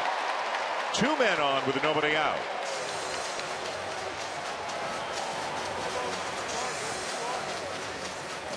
Well, this game I think could have gotten away earlier, and Shane Greene has not been commanding his fastball at all. You watch these fastballs right here where the catcher middle. Middle. And you watch how he falls off the mound. Yeah. Would you think a sinker ball pitcher would put himself in a better fielding position? Yeah, a consistent one would. He is not consistent with his delivery or his release point, and that's why his fastball, he can throw a ball that looks the same mechanically and goes 6 feet opposite directions because he doesn't have a consistent release point. Starting to limber up out in that Tiger pen. The whole gang of them. Yeah, they got the whole crew. Brad just called and said, everyone get loose, tell me who feels the best. You generally don't look in that direction when you're a starter. Here's David Ortiz, 1 for 2. Check swing foul off over the third base dugout.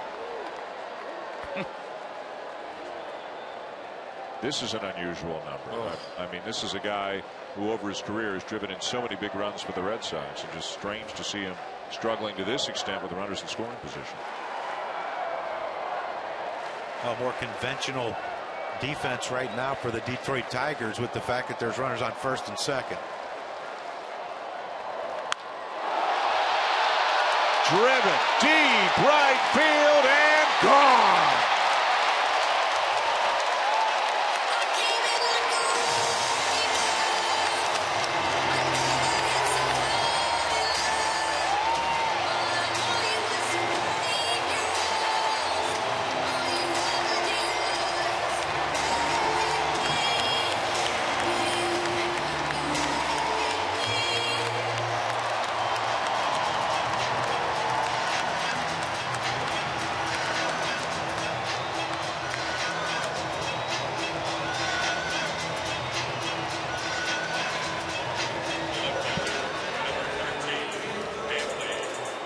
See Sean Greene, he won that ball down. And look at that cut. Right in the middle.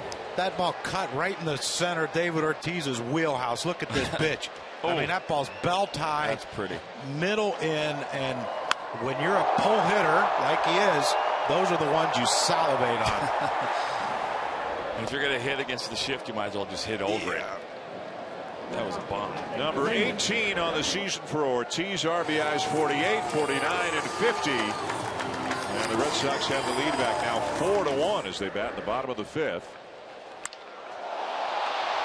Oh, going to be just below us and off the wall, off the bat of Hanley Ramirez into second base with a double.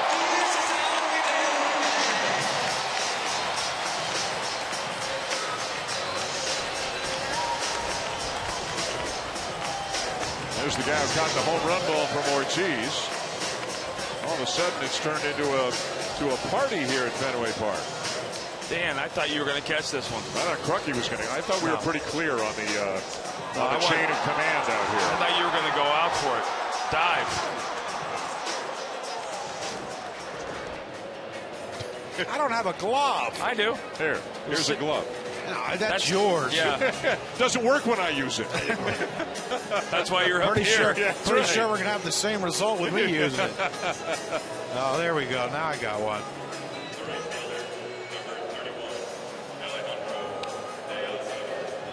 By the way, David Ortiz with those RBIs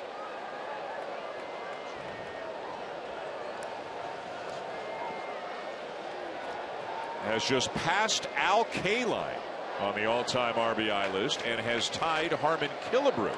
Pretty good company.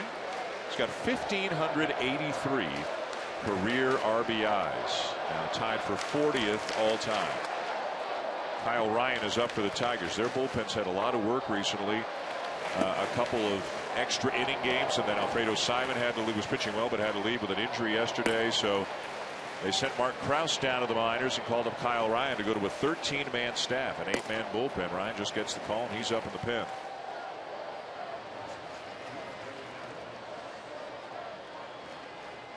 Diaz is 0 for 2.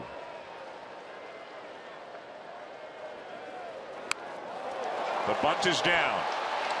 Throw to first in time to get him. But the sacrifice will advance Ramirez to third.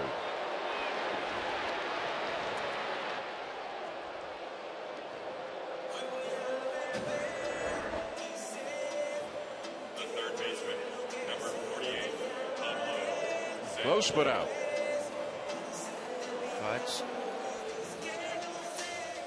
Closer than I thought it was. Nice play. Marte's not a first baseman by trade. Yeah, third baseman. Well, he stretched with the wrong leg, so I guess that would be why it might have been a little closer. And Sandoval's going to get an intentional walk here, try to set up Napoli in a double play ball. The challenge, though, when doing this is you're asking a guy who has not been commanding his sinker and fastball down in the zone to get a ground ball double play. And this, right now, it's as likely to be a 3-run homer as it is a ground ball double play because he cannot keep the ball down the zone consistently.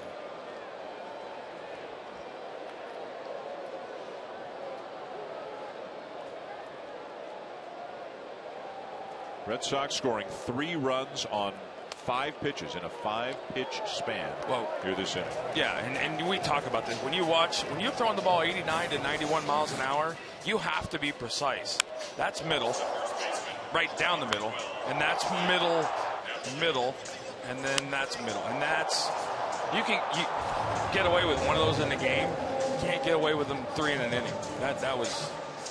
Not to the 3-4-5 hitter to either. Anybody really, Croc. Yeah, especially really, in the American League. But yeah, middle of lineup, that's when you have to be sharp, and that's why I was kind of wondering why Diaz would be bunting. The ball's being elevated. It's not like he can overpower you and keep you from pulling a ball. He can still pull the sinker and hit a grounder to get Henry Ramirez over to third base. I think even more importantly, though, he can't make you swing and miss. Yes, and you just basically gave him an out. Oh, see that's if he stays up there, right. We're going to get a ball. Right. And the other thing is, this is one of those things where as a pitcher, I'm taking him out of the game. I don't need to see the result of this hitter. If I've arrested bullpen. I got my glove on. I'll protect you, Dan. Thank you. You're on your own. Thanks. Napoli, a fielder's choice and a walk tonight. Protecting you. You brought deviled eggs. Dan didn't bring me I nothing. didn't do anything for you. Ain't that how you do it, though, right there, Crocky? He's been missing all night, and all of a sudden he paints on you down and away. Yeah, and you wonder why you're hitting 205. Wait a second. Everyone else, he's up in the zone. And I get ahead in the count. I'm looking pretty good, feeling good. All I do, hit a fly ball. Hanley scores, gives us another run, and he paints me.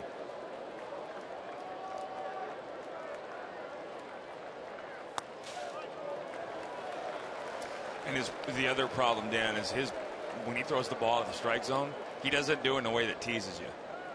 And you can tell by the way the hitters take.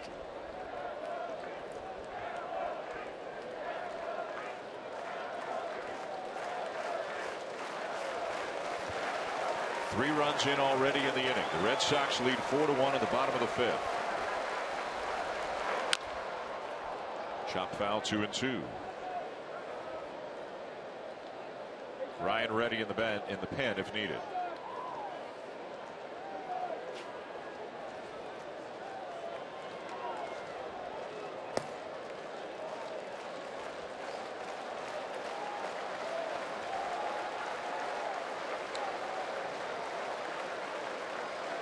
I think this is a situation right now, 2-2 count. If you're Napoli, you're looking to just shoot something the other way. If he throws that sinker in, you can still use your hands and fight it off the right field. He's strong enough to hit it deep enough to score Hanley Ramirez, but you can't roll over one here.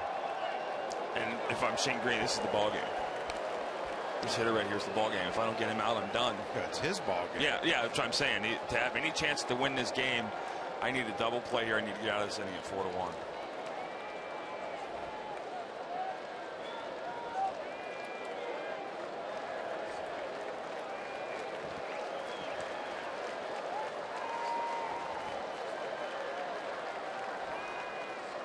And we'll do it again. We always talk about swing and miss pitchers in October and how big of a deal is. This is why you need to be able to make. You need to be able to say, okay, I'm going for a strikeout, and then have the stuff to back it up. Because a run, 2 runs, tends to be margin of victory. See how the strikeouts per 9 way down for Greene this year. The ERA way up. Again, the 3-2 down the right field line, and that is a fair ball that skips into the seats for a ground rule double. Will score a run. Again, that's exactly what I was talking to you about. When you have a sinker ball pitcher, you don't want to roll over and hit into this double play. Now, they had Pablo Sandoval moving on the pitch, but you watch Mike Napoli right here. He knows he can't hit a ground ball, so what do? You try to let the ball get deeper on you and just try to shoot everything the other way. And the way this right field is configured, you know, if a fan doesn't catch it, it's a fair ball. And he gets that bounce over the fence now. Now a bigger inning for the Red Sox could be at hand. The end of the line for Shane Greene. Kyle Ryan coming in. The Red Sox are up 5-1.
Chill, why don't you talk us through some paper? I don't.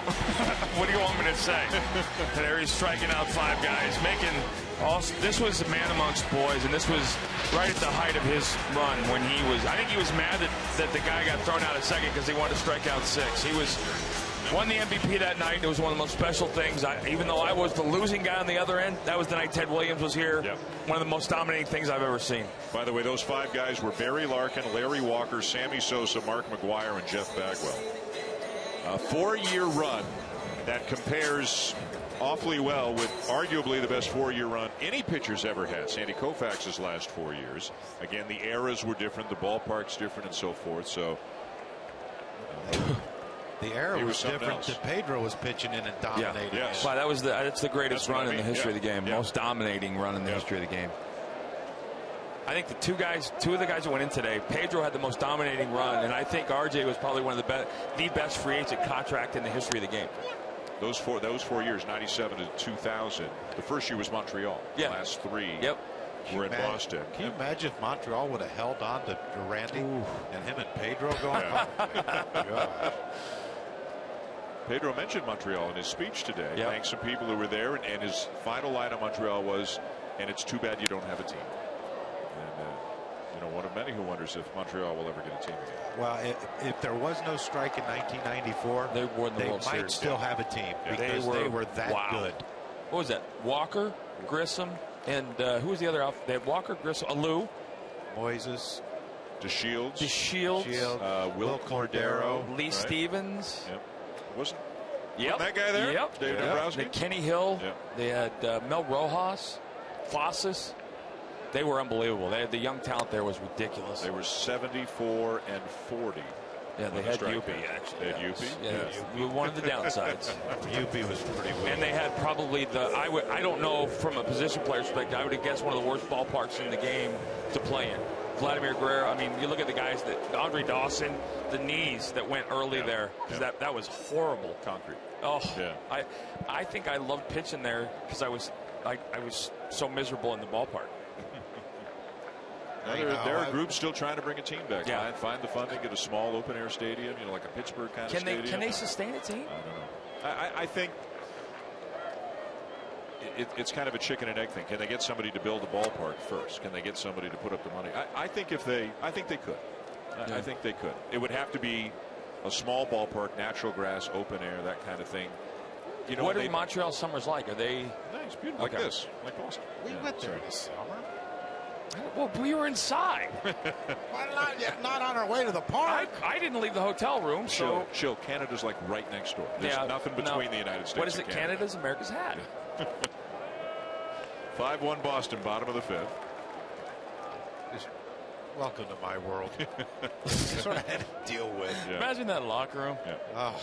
Well, my favorite line of the year. John Farrell said it last week. When I said to Farrell, "Why didn't you tell us what shilling is like?" And he said, "I thought it was widely known." All you had to do was call Shonda. See what it told you. Saint Shonda? Yes. There's a special place up there for her. 1-1 to Betts. This could be trouble. Got good speed, but Ryan makes a good play to get him. And that'll end the inning. A productive inning for the Red Sox, including a massive 3-run home run from David Ortiz over the bullpen in right center. 5-1 Boston.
Sunday in the seats. We join you from high above the Green Monster. The Red Sox lead 5-1 as we move to the top of the 6th inning, and a change at second base for Boston. Jamal Weeks is into the game. Brock Holt leaving with tightness in his left knee. Remember that play a few innings ago, rounding first base. So he is now out of the game. Can't stress enough how important these next couple innings are for a young guy like Rodriguez. You got you're up. You need to see him settle in and take the game.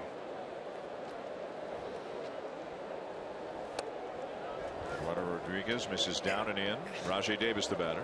And you're looking at 2 of the 3 of those pitches were off speed pitches. Yeah. You got a 4-run lead. You know, Rajai Davis, yes, he has power, but you know, if you overpower him this inning, you're basically sending a message like you guys aren't going to win this game. Well, this is the inning where you come out, you punch out 2, and they think, okay, maybe tomorrow, and that'll eventually happen.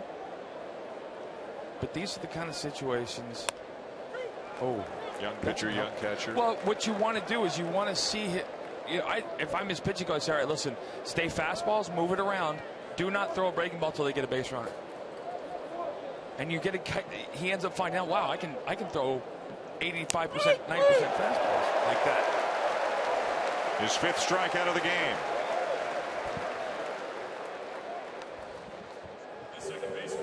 Oh, you can see. You just got to get him to 2 strikes. When he gets to 2 strikes, see, that's unhittable. That's 95 on the black, and that's command. You can't do anything. Now, Crucky, if you're trying to defend, you can shoot that ball foul to right or maybe hit but that is pitching in the big leagues, and he's going to understand more and more that when he does that, he can do that 85, 90% of the time. Red Sox got him in a deal from Baltimore for Andrew Miller last year, who went over to the Orioles, then became a free agent, then signed with the Yankees. Well, it's the same thing they did last year, what Kansas City's trying to do this year as far as Baltimore. They thought they'd get Andrew Miller that shores up their bullpen. They go deeper into postseason, potentially a World Series team. Kansas City gets Johnny Cueto today, thinking, you know, we're going to trade some of our better prospects for him, but we're trying to win this year. Well, you got to give up something to get something. And they did. And I think the bigger piece to that is line to short. Bogarts to his knees to make the play, 2 down. And we were talking about this. That 3-headed monster the Royals feature at the back end of that bullpen is awesome as long as you don't have to go to it every night. You need a guy to get you into the 8th. You need a guy that and get those guys a couple nights off. Well, let's look ahead to the trading deadline coming up in a few days. We talked about the starters. Buster, take us through some closers who may be on the market. Yeah, and it's a relatively flush market. You have Aroldis Chapman. The Reds are asking for a huge return on him. He's not a free agent until after 2016. Craig Kimbrell signed for 2 seasons after this one. The Padres are talking with other teams. I've had some teams tell me they think that they're really intent on moving some money, and his contract from here forward is worth about $28 million. Jonathan Papelbon was close to being traded last month, but there may not necessarily be a landing spot for him now. And Francisco Rodriguez of the Milwaukee Brewers. It's going to be really interesting, guys, to watch and see what the Yankees do. I suspect that they're watching this closer market for either Chapman or Kimbrell to see if something could be worked out for them, because they have a lot of money available and they have prospects available, and they're going to be waiting till those last 48 hours to hear from teams that are pushing to make a deal. So they could go Betances, Miller, and then somebody else, 7, 8, 9? Correct. They're open to improving their team. Here's a great position the Yankees are in now. They don't really have a glaring need. They're talking with Oakland about Ben Zobrist, but they're watching the bullpen market. We'll just have to see if it comes to them. Betances, Miller, Chapman, you think that works? I think it's probably more likely because the money. Kimbrell would be a guy who could come to them, depending if the Padres are intent on moving the dollars. Trade deadline special, 3:30 to 4:30 Eastern Time Friday on ESPN. The deadline at 4 Eastern. 5-1 Red Sox as we go to the bottom of the 6th.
Bottom of the 6th and an 0-1 count on Jamal Weeks getting his first at bat of the night. Took over for Brock Holt in the top half of the inning. Holt leaving with tightness in his left knee.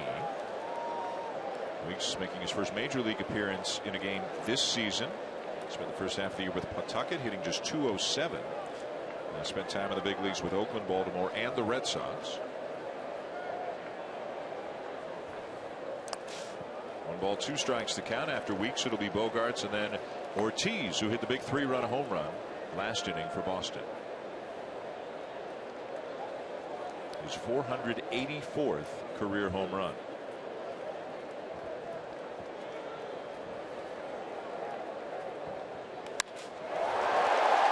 He got himself a base hit. That was a good piece of hitting right there.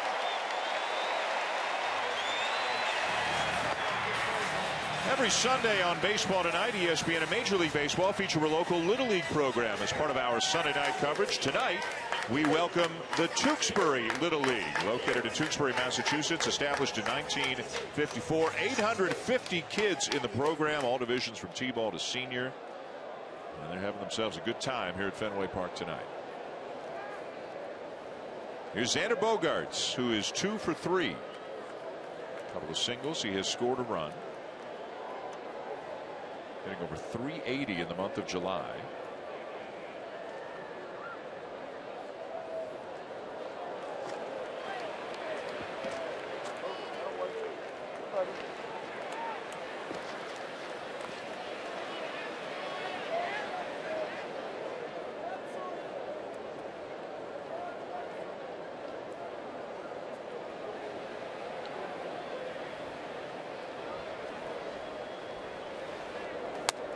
A strike.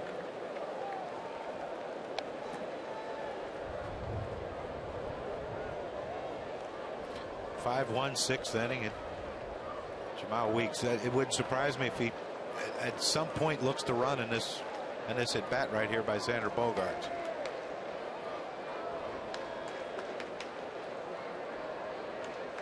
Lefty with Ortiz coming up next. You know you're not going to pitch around him. And you give Xander Bogaerts, if he steals, you give Xander Bogaerts and David Ortiz, the RBI guys on this team right now, a chance to drive in the runs.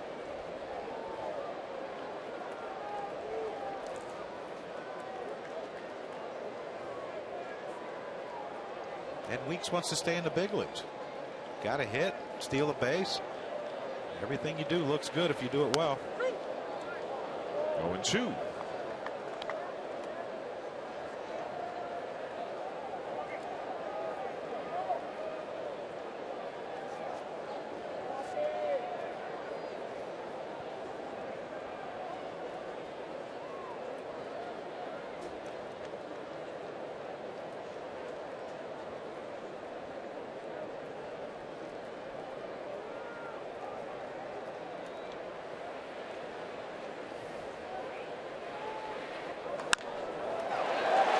Hit through the right side.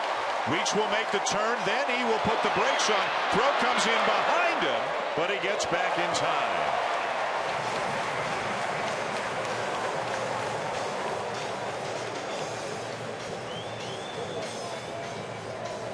Now J.D. Martinez did a heck of a job getting to this ball quickly because Weeks can run. You see the little stutter step going around to try to deke J.D. Martinez into thinking he wasn't going. Then he tried to take off again, and he hit the brakes quick and just got back in front of the tag of Iglesias. But J.D. Martinez did a heck of a job getting that ball quickly with Bogaerts hitting. But the other thing, that the unseen thing it does, anytime you rush the defense, you've done something. And you made a great throw, but that's where you end up getting the errors, and that's where you get teams that are making mistakes to make them. So Ortiz, the batter, hit a 3-run homer over the bullpen in right his last time up. That made it 4-1. It is now 5-1 as the Red Sox truly look to break it open here in the bottom of the 6th. Now the defense set up differently here because there's a runner at second base, so they can't go into the full shift. It was like his last at bat, first and second. They couldn't get the shift because you have to concern yourself with the runner on third. You don't want to just let him walk to third base. I'm not sure I understand why you wouldn't have the shortstop over. foul ball. Why wouldn't you have a second? Yeah, why wouldn't you have Iglesias over and leave the third baseman? And you would think if Iglesias was playing behind second base, it would keep Weeks closer to second base. But no, I mean you could move Kinsler to the middle, and the spray chart usually tells you why they're doing this. But if you moved him over, if Iglesias moved over where the umpire is back behind, keep the runner.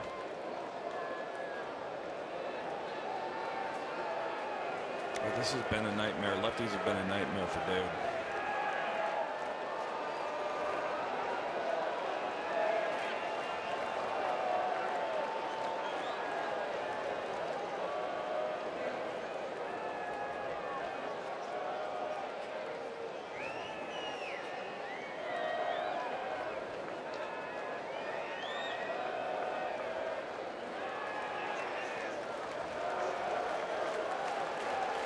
The 1-1. Big swing and a miss. 1-2. Trying to hit one farther than he did his last at bat.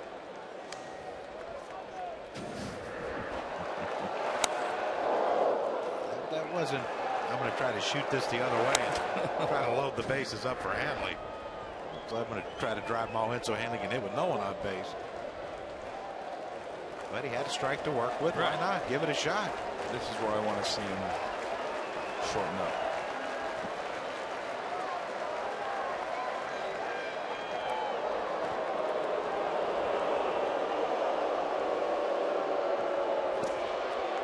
One and two. Do you think he's running on a 1-2 count? It's 5-1. I don't know. Yeah, I'm pretty sure he's not. If he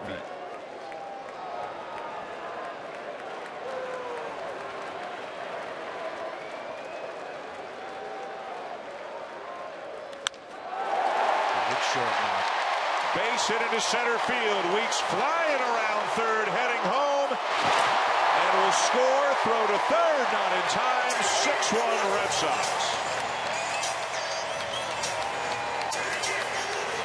Kurt, you mentioned you wanted him to shorten up a little bit, and that's exactly what David Ortiz did. You saw the big swing on the 1-1 pitch where he came out of his shoes, and this one here, look at this.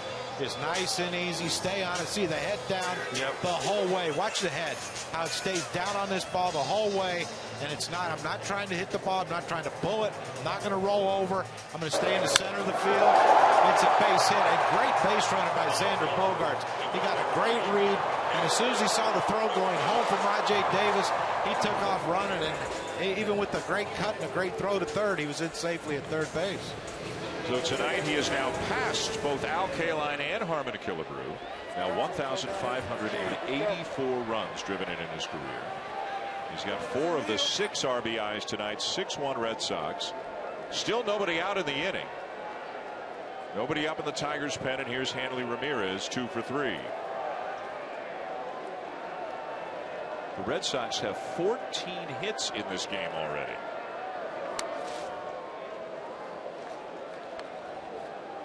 Just 14? They've actually left 8 men on through the first 5, or this could be even worse. I'm going to get the glove ready.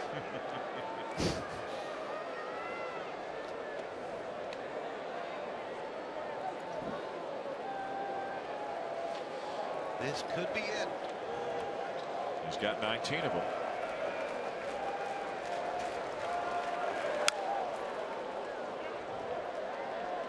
We haven't even had anything close in the times we've been in the stands, have we? Well, that one that came down in front was off the wall below us. Yeah. In our direction. Next week we're doing this at Citi Field. Where are we, guys? Where are we next week? Left field, down closer to the field, in the bleachers at Citi Field. That's right. Scored 15 runs yesterday. Yes, they did. did. That green shirt. Look how I blend in with the wall. I don't know if blend's the right word. But yeah, well, I'll go with it. Yeah, you can actually still be seen, kind of like a beacon on the lighthouse. Yeah, it's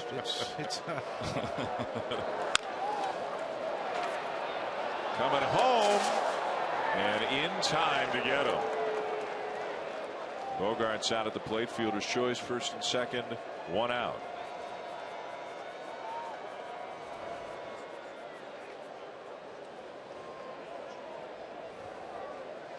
Right fielder, Watch every out-of-market game live in HD on more than 400 devices with MLB.TV Premium, the #1 live streaming sports service. Real-time highlights, live look-ins, pitch tracking widget, and more every night on every device. Visit MLB.TV for details. Outstanding use of widget. Thank you. I don't do the writing. I know. Just do the reading. You do a fine job, Dan. I'm just the talking head show, you know. And there's Diaz. A breaking ball sweeps in for a strike, 0-1. You don't stay up all night writing those? No. I miss the days when you would way, read. Yeah. Way overpaid now. I thought he wrote those. Like things. even more way. And I just thought that was something everyone already knew. You thought it was widely known. Wow. I miss the days when you would read the promos, Truckee. That was good. That was good fun. Once you can do this one. Yeah, that's an easy one. Okay, when Arch says 16. Don't give it away. Don't give it away. Yeah, when he says read the card, read the card. Diaz 0 for 2 and a sacrifice.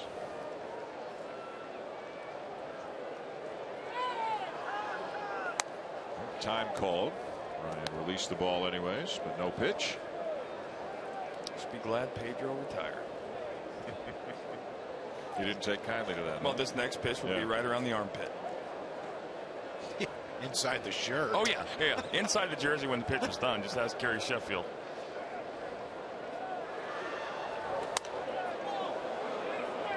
On the appeal, he didn't go. I mean, Pedro's reputation was as such when he was, in Montreal, he had a perfect game in like the 6th inning, 7th inning. Yeah. And he hit Reggie Sanders, and Reggie charged him out. That was great. Yeah. In a perfect But that was his reputation. Well, and it was earned. He Yes. wasn't afraid to hit you. No. And it wasn't like he did it in the American League and did it in the National League. He did it. I mean, him and I we got into it a couple times, and I wanted to kill him. And I played with him. And I just laughed at him. But he was special. And I remember we were playing in New York, and Sheffield called timeout and stepped out of the box. Next pitch, he planted it. And Sheff didn't, just kind of walk down to first base, and I was like, okay, that's awesome. Pedro, they don't never forget, do they? No. Great Hall of Fame Well, class. they shouldn't. Pedro Martinez, Randy Johnson, John Smoltz, and Craig Biggio. Keep you up at night, won't it? Yeah, can you imagine if the Expos had kept them both? Wow. Johnson and Martinez? Well, I know one of them. Kershaw and Greinke, and I mean, it's phenomenal. One of those days would have been a day off. I'm guessing Johnson. Yeah. Give me the easier of the two. Yeah. Pedro. Oh my goodness. Well, I remember Pedro, that 4-year run that Pedro had. This ballpark was must see. I mean, it was sold out because it was electric. Oh my gosh! And then really the stuff they did down the road at Yankee Stadium. I mean, there was just the All-Star game to me though was kind of just putting an exclamation point on the fact that he was better than everybody. And RJ ended up being the same way.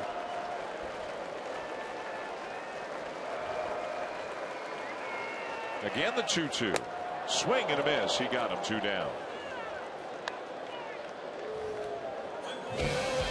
Pedro Martinez had some great years with the Boston Red Sox from 98 through 04.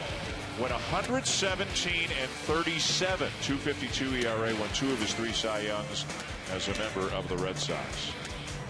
Was he one of these guys? Was he different on game day from the other 4 days? Or he was the same guy? Not until he walked out on the mound. And him and RJ were the only 2 pitchers I ever played with where I actually felt a palpable dislike for the guy at the plate. Like, they didn't like you. Didn't matter if they knew you or if you were their brother or friend. They didn't like you on the day they pitched, and they made sure that you were very uncomfortable regardless of the count.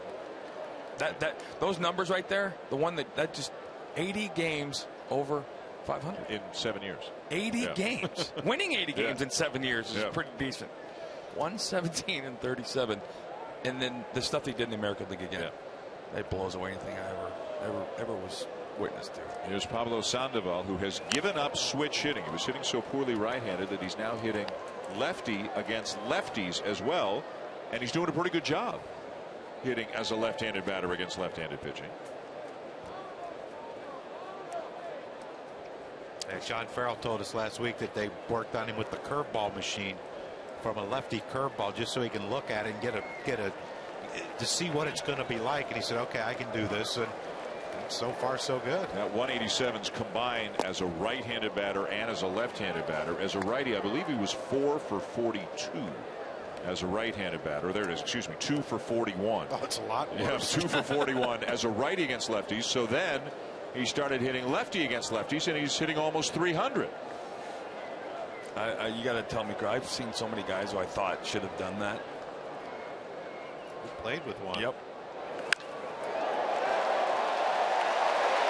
And he's going to improve those numbers a little bit more. RBI single, 7-1 Red Sox.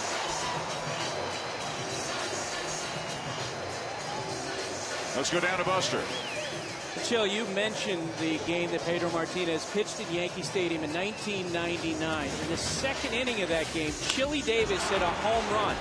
Well, that was the only hit the Yankees got in that game. He retired the next 22 batters, struck out 17, no walks.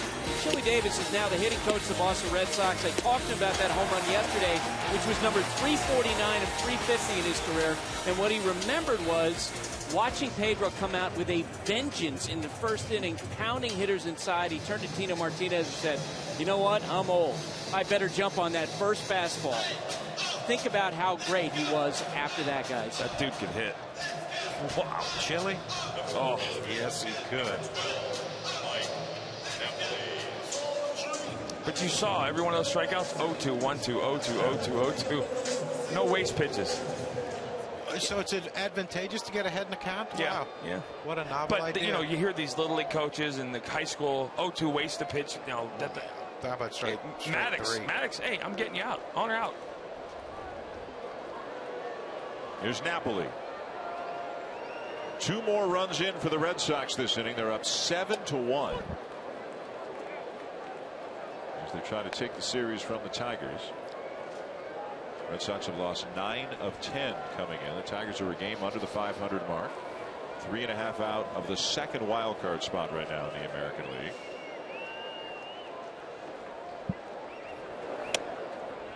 A little bit low. That Tigers bullpen ain't no one even. No.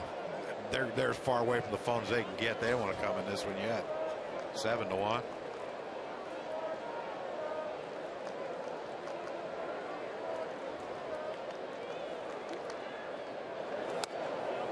Oh, good pitch. And he went around 1-2. One of these nights, Ryan gets called up for the minors. They need an arm in the pen. The starter doesn't get out of the 5th inning. He knows he's going to get the call, and he knows he's going to be in there a little while. His job is to save the rest of the bullpen right now for as long as he can. Well, Brad Osmus told us, he said he's had guys, most of the guys throw 4 out of the last 5 days or 3 out of the last 4. He said they all need a break. You know, if Ryan can figure out a way to get however many more outs he needs to finish this game, and I'm sure that'll be something that Brad Osmus welcomes. No off day tomorrow for the Tigers. They start a series down in Florida against the Rays, and then they've got a 4-gamer coming up against the Orioles. So they're just 3 games into a 10-game road trip. And guys, the Tigers staff has actually had already scheduled to meet leading up the trade deadline in Tampa tomorrow. So those conversations, those meetings will be going on all week as the Tigers play this out leading up to July 31st. Dave Dombrowski, the president of the Detroit Tigers, looking on. President and general manager looking on here at Fenway. There's one that sneaks through the right side. Another hit for Napoli. And another run in to score. Ramirez crosses the plate, and it is 8-1.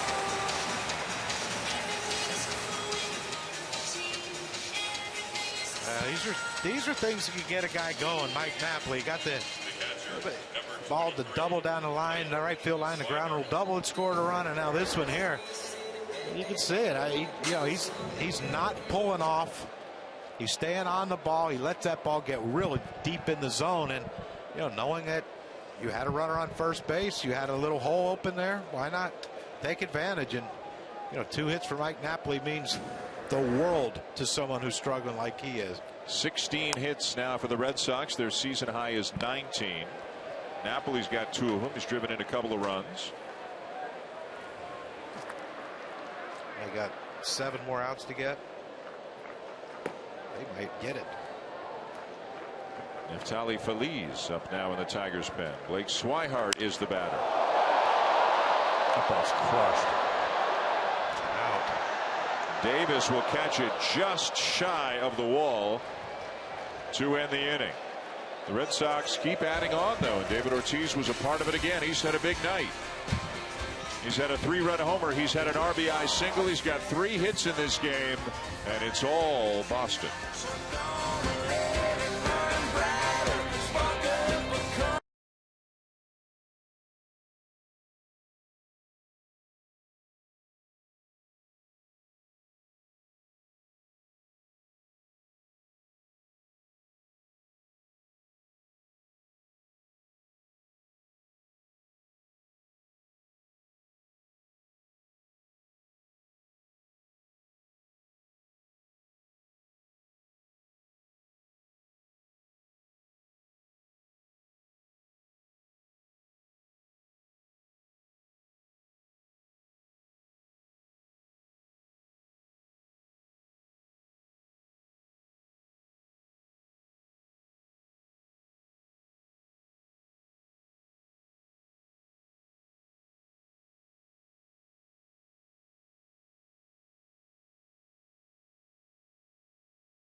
From the seats on ESPN, presented by Booking.com. We're here above the Green Monster at Fenway Park for the Red Sox. Put yourself together, Carl. Put yourself together. That's as together as John Kruk can be. It's a beautiful thing. You asked me if I ironed my shirt today. They gave it to me this morning. He pulled that shirt out from underneath the spare tire in his trunk. That's how Tito used to do his dress code on the road. He'd literally pull his car up to the ballpark, reach in the trunk, and pull a jacket out. And then put it on his bag. We worked with him for a year. Right. We've seen his act. Yeah. Oil stains. Yeah. You look good. You wear the green probably the best of all. You look good in line. Look like a giant head of lettuce. Buster next week. Oh, we might need to mic him.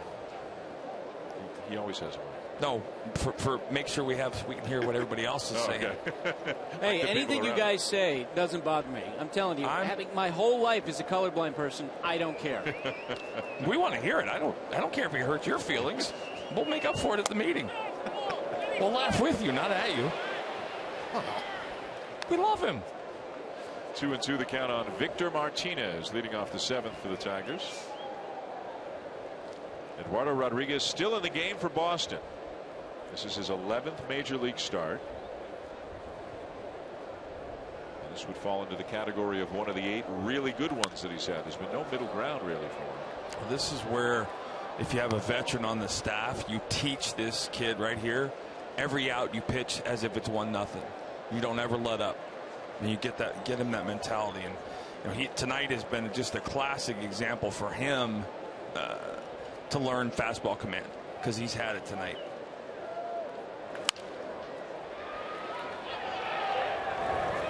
Hasn't walked a batter. Pitch count's low, just 82 as he works here into the 7th inning. And I haven't seen off-speed stuff. His off-speed stuff's okay, but it doesn't have to be. If it gets really good, then the ceiling goes way up. But he's 94 to 98. And that from the left side with some movement, ball jumps out of his hand. That's the one he's got to avoid. Against a hitter like Victor Martinez, it's about commanding that fastball with 2 strikes. You don't want to put yourself in the 3-2 count instead of overthrowing that pitch right there.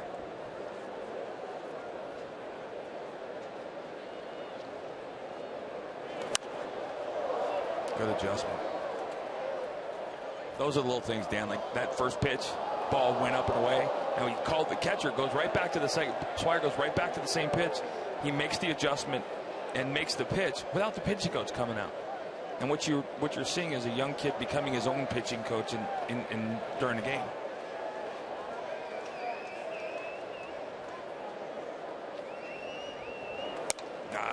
Went with a 3-2 change and overthrew it. Tried to throw it too hard. He knew it as soon as he let it go. Watch this. So when we talk about command of the fastball can be 4, 5, 6, 7, 8 pitches. And tonight it's been at least 4. Watch this. This is just a classic example. Fastball up and away, swing and a miss. Fastball down and in, and these are corners. Fastball down and away, can't hit that. And then you go fastball up and in. At 95, you can't defend all 4 of those. You can only pick one. And he's got all 4, and he's got a couple more in the belt to use as he gets going. But these are the things he walks away from and looks at this and goes, okay, I get it. Leadoff man aboard for J.D. Martinez, 0 for 2. And a base hit past a diving Bogart. So the Tigers have the first 2 men on here in the 7th. So one of the things he's tipping his pitches. He has been on and off in a couple different starts, and Crucky and I were talking about how you can tip with your glove position. Sometimes a hitter's take can tell you far more than a swing or what you think is a result. And he had a couple of bats this year where, going back and looking at it, you can see it, and we'll talk about it in just a second. But in the continuing education of this kid, you get to see some really interesting stuff. Here's Castellanos, and a strike at the knees, 0-1. And this is the problem of leadoff walks. You just, for some reason, you're not going to get 4 or 5 hits off this kid in a row unless he is tipping. But he gives you a leadoff walk, you gave yourself a chance for an inning. And Castellanos' last at bat hit a long one to dead center. There's a changeup. Great pitch off of a fastball down and away. He painted that first one down and away. Now he throws you another one in that same spot, only it's not there when it comes back. That first pitch he threw him was right in the same spot this one looks like it's headed to, and then boom, gone. Look at that late movement, though. I mean, that's not fair. And that's a good changeup, but the fastball makes it a great one.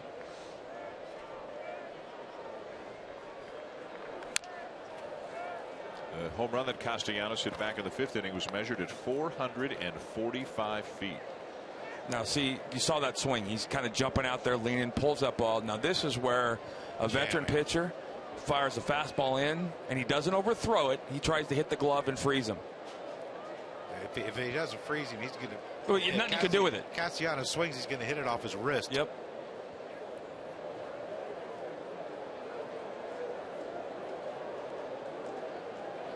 So he's going first sign. Nope. Second sign. Great pitch. Just missed. But that's a great pitch. Still, even though it's a miss, it's a great pitch. Because now you're set up even more. To come in? Yep.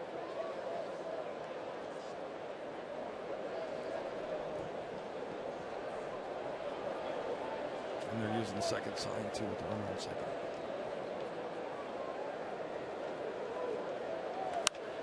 Nice.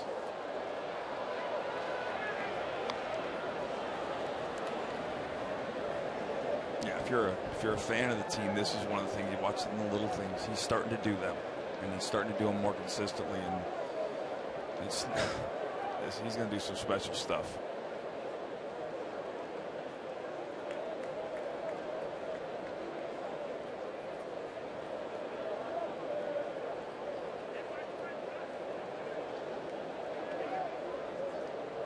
One, two.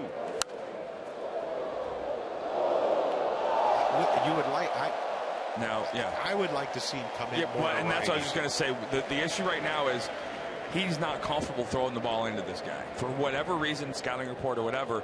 But you can't continue to throw that ball down and out there hard to guys to big league hitters. Don't care where they're hitting. You got to come in. You got to give him some sense of uncertainty.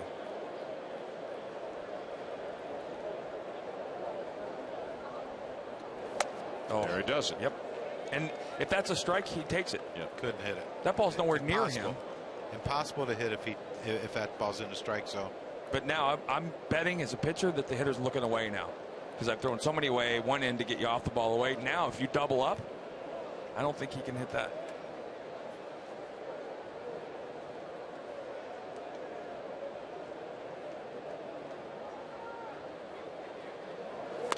Got it.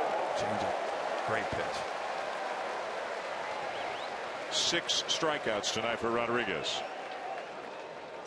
So we were talking about hitters giving you signs and telling you things. If you watch this is Albert Pujols on Monday against Rodriguez.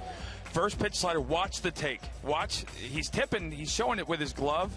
Albert Pujols takes that pitch as if he's getting intentionally walked. That tells me he's seeing the ball before I let go of it in a way. He throws the next pitch and he hits a ball about 6 miles. Those are the little things that as you get older, you don't have to go back to video to watch. When you see a hitter take it like that, you know you're doing something to telegraph.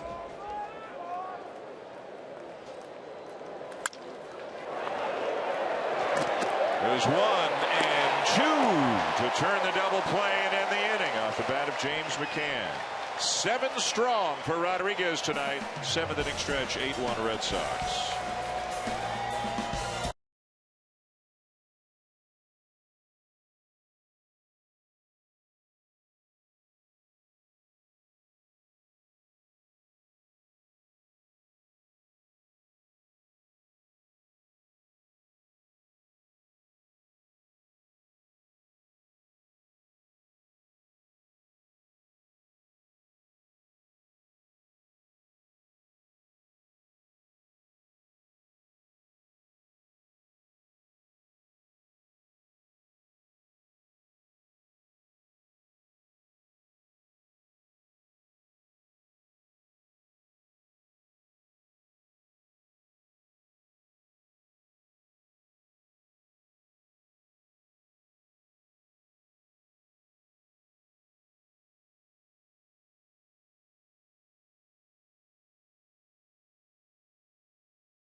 By Taco Bell.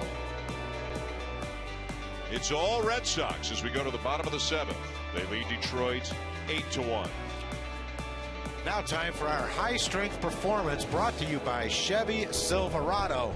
And our high strength performance, David Ortiz, a big 3-run home run to put the Red Sox ahead, and then another RBI single right here off the lefty. David Ortiz, 4 RBIs on the game tonight. He is our high strength performer of the night. Well done, bud. Wow, that was. You crushed that card, man. Hey, anything over 2 sentences, no chance.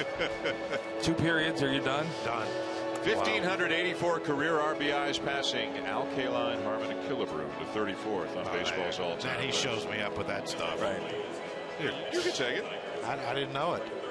I didn't know until tonight. Past Killebrew. So Killebrew was kind of Dustin Pedroia, but better with more pop before there was a Dustin, right? I mean, he was a small guy. Wasn't tall. Height. He was thick as. Oh my goodness! What a good man too. Such a nice guy. Here's Neftali Feliz. Spent parts of 7 different seasons with Texas. Had 93 saves as a Ranger. Has had some arm trouble. Has spent some time with the DL with the Tigers this year as well, with an abscess on his right side. Agreed to term with the Tigers on July 11th, so he made his Tiger debut just a couple of weeks ago. After being designated for assignment by the Rangers in early July. You remember the postseason with Texas when he first came, and everybody thought, I mean, he was Frankie Rodriguez, like, wow, and then they moved him into the rotation. And the arm was great. Yeah, I think bouncing him back is what what did it to him. Because this was a magical arm. Yep. And every year, the Tigers seem to try 2 or 3 new guys in that bullpen. Yep. Right? See if this guy works out, see if that guy works out. One of them was just warming up for the Red Sox, Alexi Agondo. Same thing. Reliever, starter. Can't do it.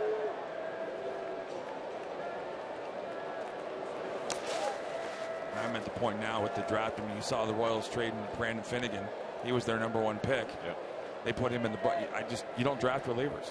I think it's an insane philosophy, because you can make every pitcher in your system a reliever. You can't go the other way.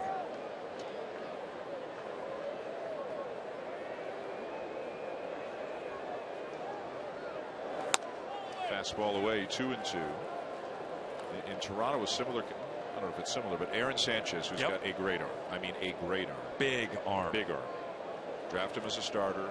They need a bullpen guy last year. He closes the last 2 months. They're not sure what they're going to do with him this year. Then Marcus Stroman gets hurt, so they put Sanchez in the rotation. Then comes up with a little lat trouble. He comes out of the rotation. As that ball's lined into left center field, a base hit. And now they're going to bring him back in the bullpen. And he's pitched once, I think once in the bullpen, and he pitched great. But again, you talk about 22, 23-year-old kid, and sometimes what's best for the young pitcher's development may not be best for the team's immediate need, and you have to make a decision. I think what a lot of teams miss is that young pitchers, for the power pitchers, for the most part, don't have a second year. You put a kid down in the bullpen at 22, he's going to be throwing the ball as hard as he can throw it. Right. Well, he was throwing 95 as a starter. He's throwing 99 as a reliever. Right. And that's what happens. Yeah. Naturally, it'll happen, but then they try and throw harder. You've got to have that. I think you have to throw in the wintertime and build that endurance to start and show up at spring training ready to throw. How much relieving did you do in the minors, or was it very None young? In the minors. And young major leaguer, rookie at all? The Orioles were very conventional, and I think they did it like I think you do it. Call a kid up to the big leagues. With rare exception, he's in the bullpen. Low leverage innings, get him a feel, get his feet wet, move him into the deeper part of the game, and then start stretching him out, and then you get him a start. You look at, what is it, Rodon for the White Sox. Rodon, yep. I mean, big arm. Yeah. But the problem is, I don't think, and Crucky, I don't know if it's the same for hitters, I don't think you should be teaching a lot of the things they learn in the big leagues. There are things you should be learning in the minor leagues, especially how to pitch in. That's why it's become such a lost art, because instead of 500 or 600 minor league innings, they have 150. But don't organizations have philosophies that they're trying to teach everybody from rookie ball right up to the major leagues? Some do, some don't. I think more are doing it, like the Cardinals. There's a way to play the game. The Red Sox, I know when I was here, they created a book, The Red Sox Way. This is how we teach it. I like that. I love that. I don't care what the way is, because there's a lot of ways you can do things. But if you have a uniform standard from rookie ball to big leagues, you don't surprise these kids when they come up, how they're supposed to dress and act and, when all of those things. 1-2 the count on Weeks. Yeah, I had a high ranking in an organization tell me that they wanted their minor league kids, the younger kids, to have as much success as they can have in the minor leagues until they get to the big leagues. I'm like, yeah. So the first time you want them to fail is in the big leagues in front of 40,000 people. That's tough. You can't do that. You can't. No, I've seen very few guys. Fly ball to fairly deep center field. Davis tracking back and on the edge of the warning track. Hauls it in, one down. Because in the minor leagues, when you do this in New Britain, Connecticut, the Boston Globe's not covering that 0 for 20 slump. Right. Here's where we were. That's where we were. That was our meeting spot earlier. Yeah, waiting. Yeah. Yeah, Dan, you actually look like the guy with his head in his hand. Well, we were waiting a while until you got there. Well, okay. Yeah. The kangaroo court is kicking the devil. Well, but that deviled eggs kind of hung me up a little bit. And the donuts this week. Yeah, the donuts. You've had a strong day. I did. I thought I really added to the caloric. You did. You enhanced the meeting this morning. I did. Yeah. The caloric intake of the team was much larger today because of me. You get the clock radio for the MVP of the day. The gift certificate. Yeah. Xander Bogaerts. Chainsaw I got in Montreal. Player of the game. Congratulations. Do an interview with the home team, radio or whatever, and then, hey, here's your chainsaw. Well, what am I going to do with this? How'd that go in the airport? I gave it to Claude. You gave it to Claude. Claude was a clubby. Yep. I can't get this thing through customs. Oh, that's your lips. Fourth hit of the night for Xander Bogaerts, which is 4 more than the Chicago Cubs had off Cole Hamels yesterday. Cole Hamels with a no-hitter in what conceivably, guys, could be his last start as a Philly. Yeah, I think it will be. And look at this is the last out of the game. Awesome. Yeah, you know what, though?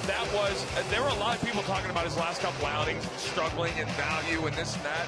And my response was to guys like Theo and Dombrowski, his value didn't go anywhere. They know mentally, I think he's in a challenging situation.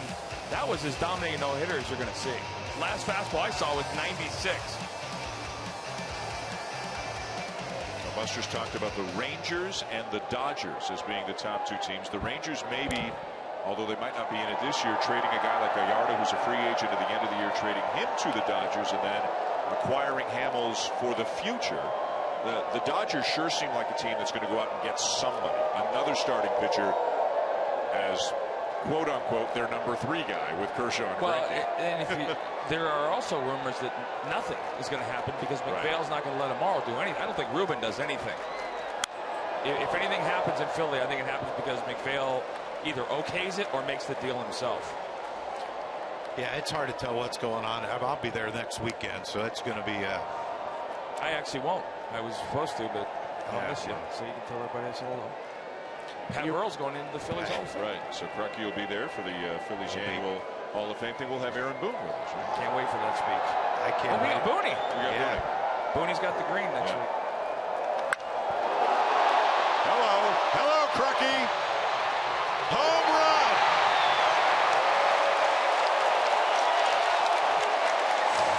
Your range was a little limited, but A for sliced. You had it, though. No, you did have it. Probably not. What a night for David Ortiz. I'm going to have to redo that promo. 2 homers and 7 RBIs. Well, when David Ortiz is lethal, it's because he uses this side of the field. Some of the most memorable hits I ever saw him get and was on the field were here in the Monster. Had the glove ready. Man, that thing was starting out as it didn't start. I'll be honest with you, I can't lie to you guys because I love both of you.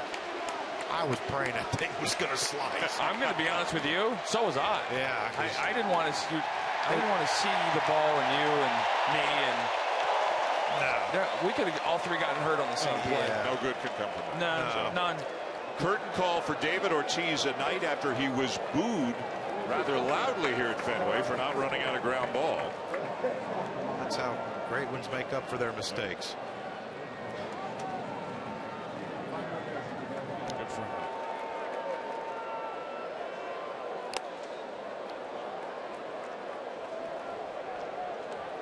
There's the guy with a home run ball right to our right, just about 10 feet to our right. Daniel Nava, by the way, now batting for Hanley Ramirez.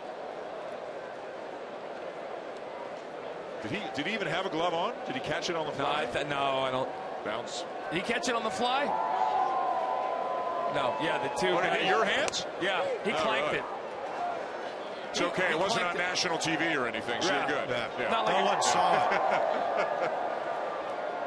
It's on YouTube now. Should have threw our gloves at him. We should have, actually.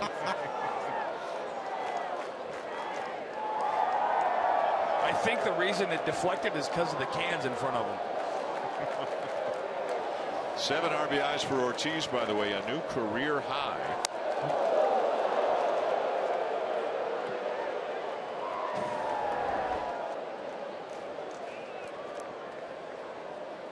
Look at you. What are you doing?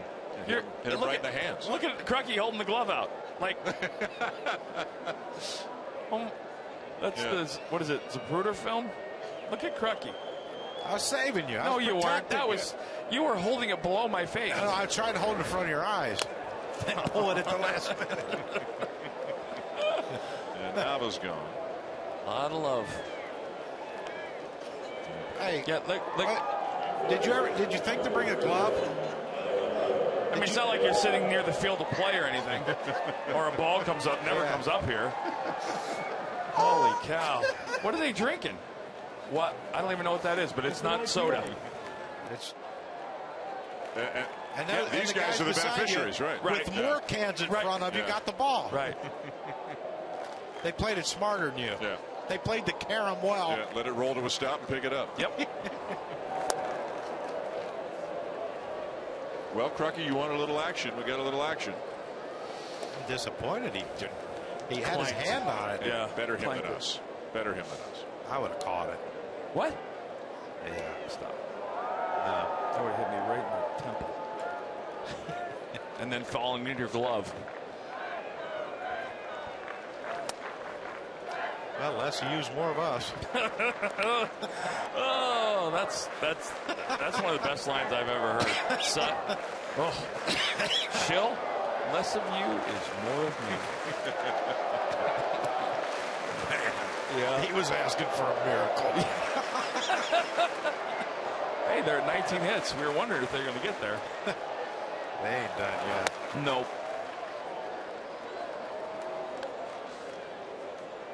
They're out hitting the Tigers 19-3 in this game. Wonder why they're winning. Shane Greene gave up 11 hits in 4 1/3. Kyle Ryan gave up 5 in an inning and 2/3, and now Phillies has given up 3 in 2/3 of an inning. You think about the mistakes too. I mean, it's just the entire game, and that's the thing I think a lot of people don't, or younger players don't see or don't understand. Those errors, those extra outs, mean guys are hitting in positions they wouldn't be hitting in otherwise, and that's where they end up coming, even if the run doesn't score.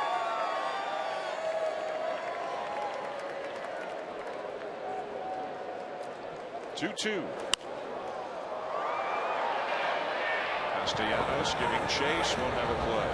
To put those numbers in perspective for tonight, guys, with 19 hits in that 4-game series loss in Anaheim, they accumulated in those 4 games a total of 22 hits. Wow. So this is a breakout for the Red Sox. Well, you can't fix an entire bad season with one good night. But having lost 9 of their last 10, this has got to feel good for the guys down in that dugout. Nope. Momentum in this game's the next day starting pitcher. Oh, there's 20 hits, a new season high. I think what you can do, though, is you can get a couple guys right. Yes. David's swinging the bat obviously tonight. Napoli's taking some good swings as well. And Bogarts just continues what he's been doing all season. But these kind of things only matter if you can carry them forward. And you're right. Tomorrow's pitcher.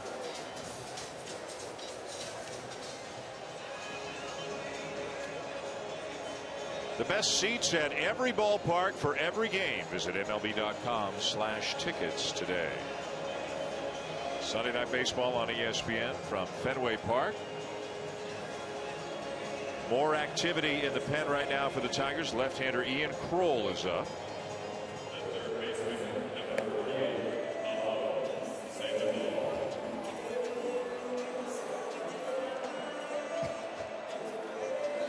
Jeff Jones to the mound and back to the dugout now as Pablo Sandoval steps in. He's 2 for 3.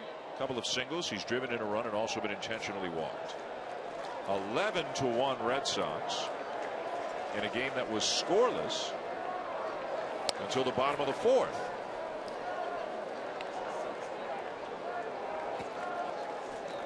What is that guy yapping about that? He's There's still a lot of talking going on. You know what it is? There's a lot of blaming going on for people other than themselves. Neither of them want to be accountable for clanking it. And here comes another one. Shy of the track, Davis, and the inning is over. Now they're standing up like they're going to catch it. Yeah. David Ortiz with a huge night. 4 for 5. I wanted that one. 2 home runs, 7 RBIs. I think I heard him say I got it. Mine. Look at the reach on Crucky. Look at him.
Taco Bell's Bacon Club Chalupa, because bacon you can't eat is bacon you don't need. And in part by Lexus in their pursuit of perfection, and new Shell V-Power Nitro plus premium gasoline. Top of the 8th inning at Fenway. All Red Sox clobbering the Tigers 11-1. New pitcher is left-hander Robbie Ross Jr. Been up and down between the Red Sox and AAA Pawtucket all season. His 5th stint with Boston last year was called up most recently June the 15th.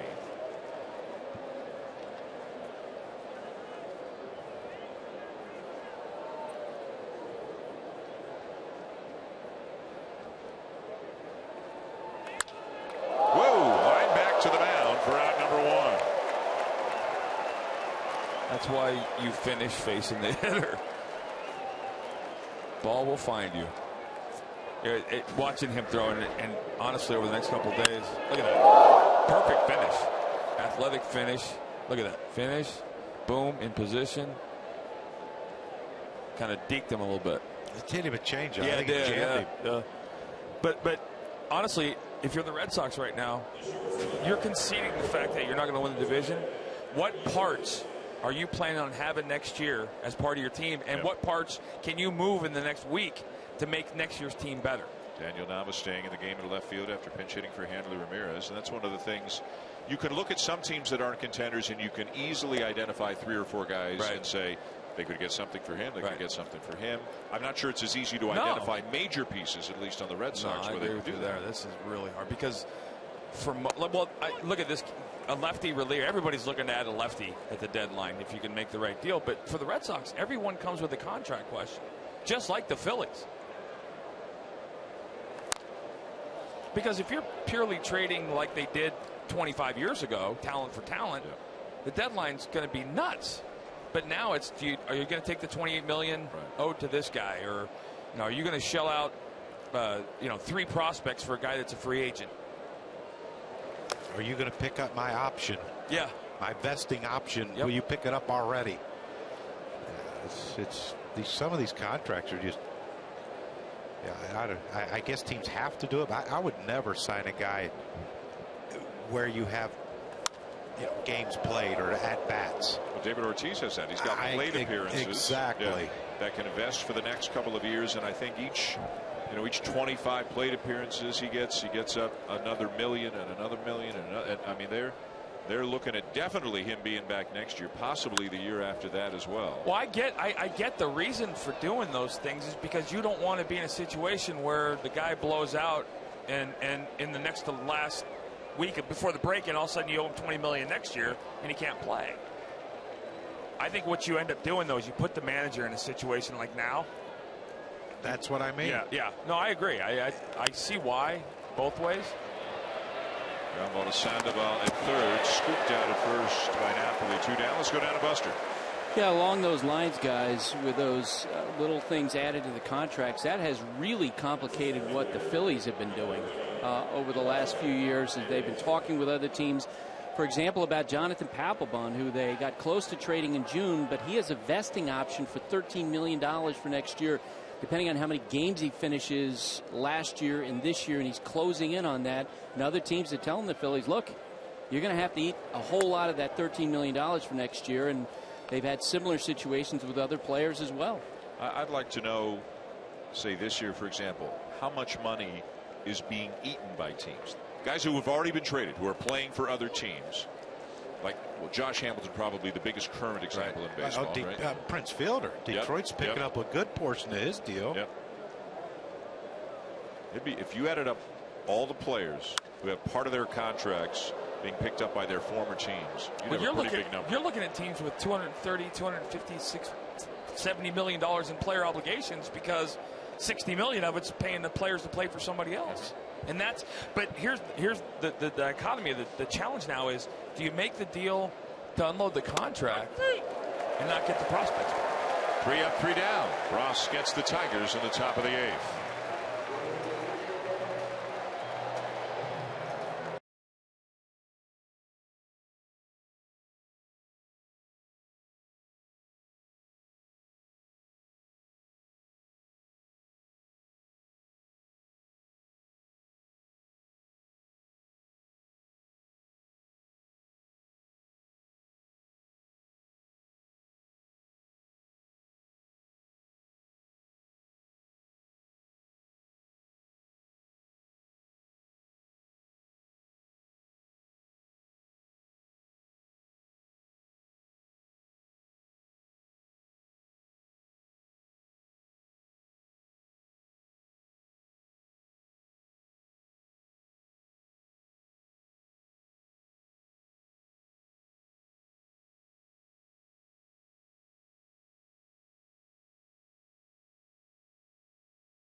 showing us how you support your team, and your tweet could wind up on TV.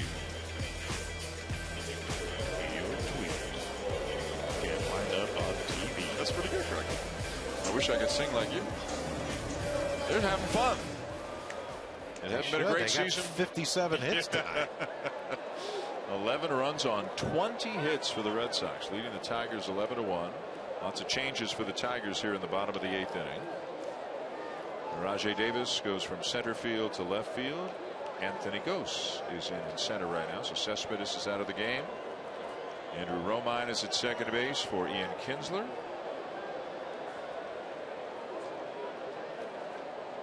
And the new pitcher, left-hander Ian Kroll.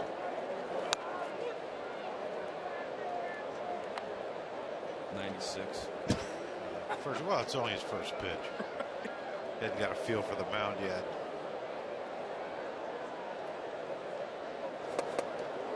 I mean, seriously, is that the game? That's where the game to me is completely. You don't.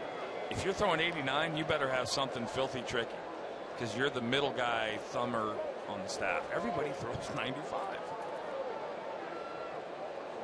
and they're down 10. Got him on 3 pitches. This is when you send the lefty up for a pinch hit. Yeah.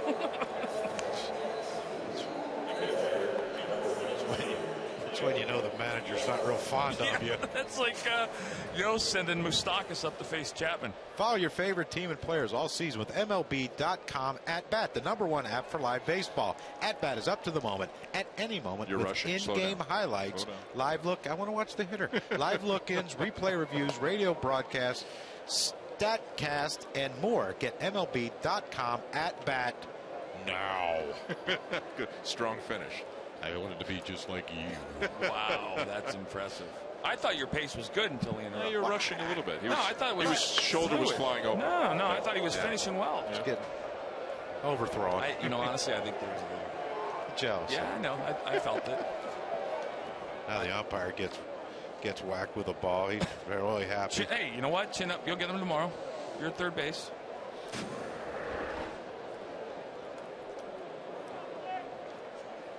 Ooh, yeah. Now. Ground ball right at the shortstop. Iglesias, and on to first in time. 2 down.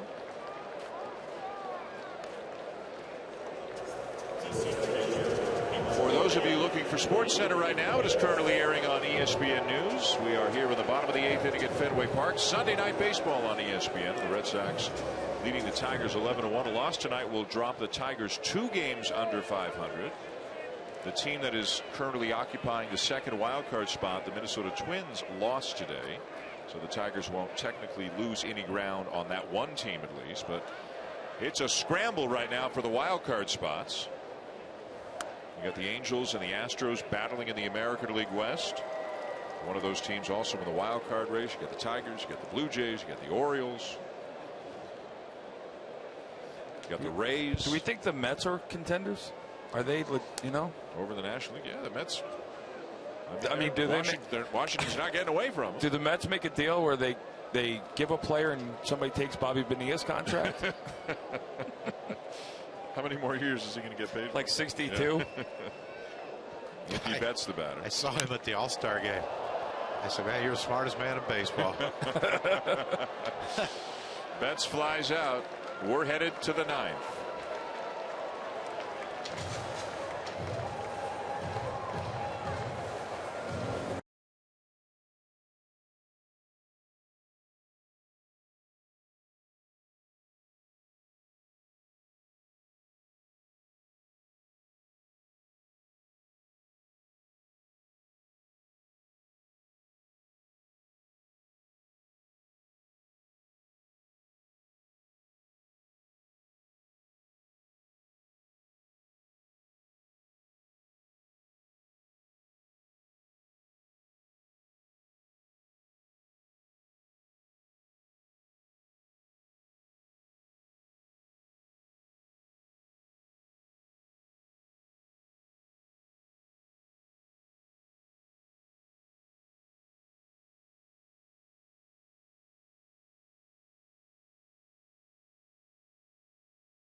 Alexi Ogando is into the game for the Red Sox.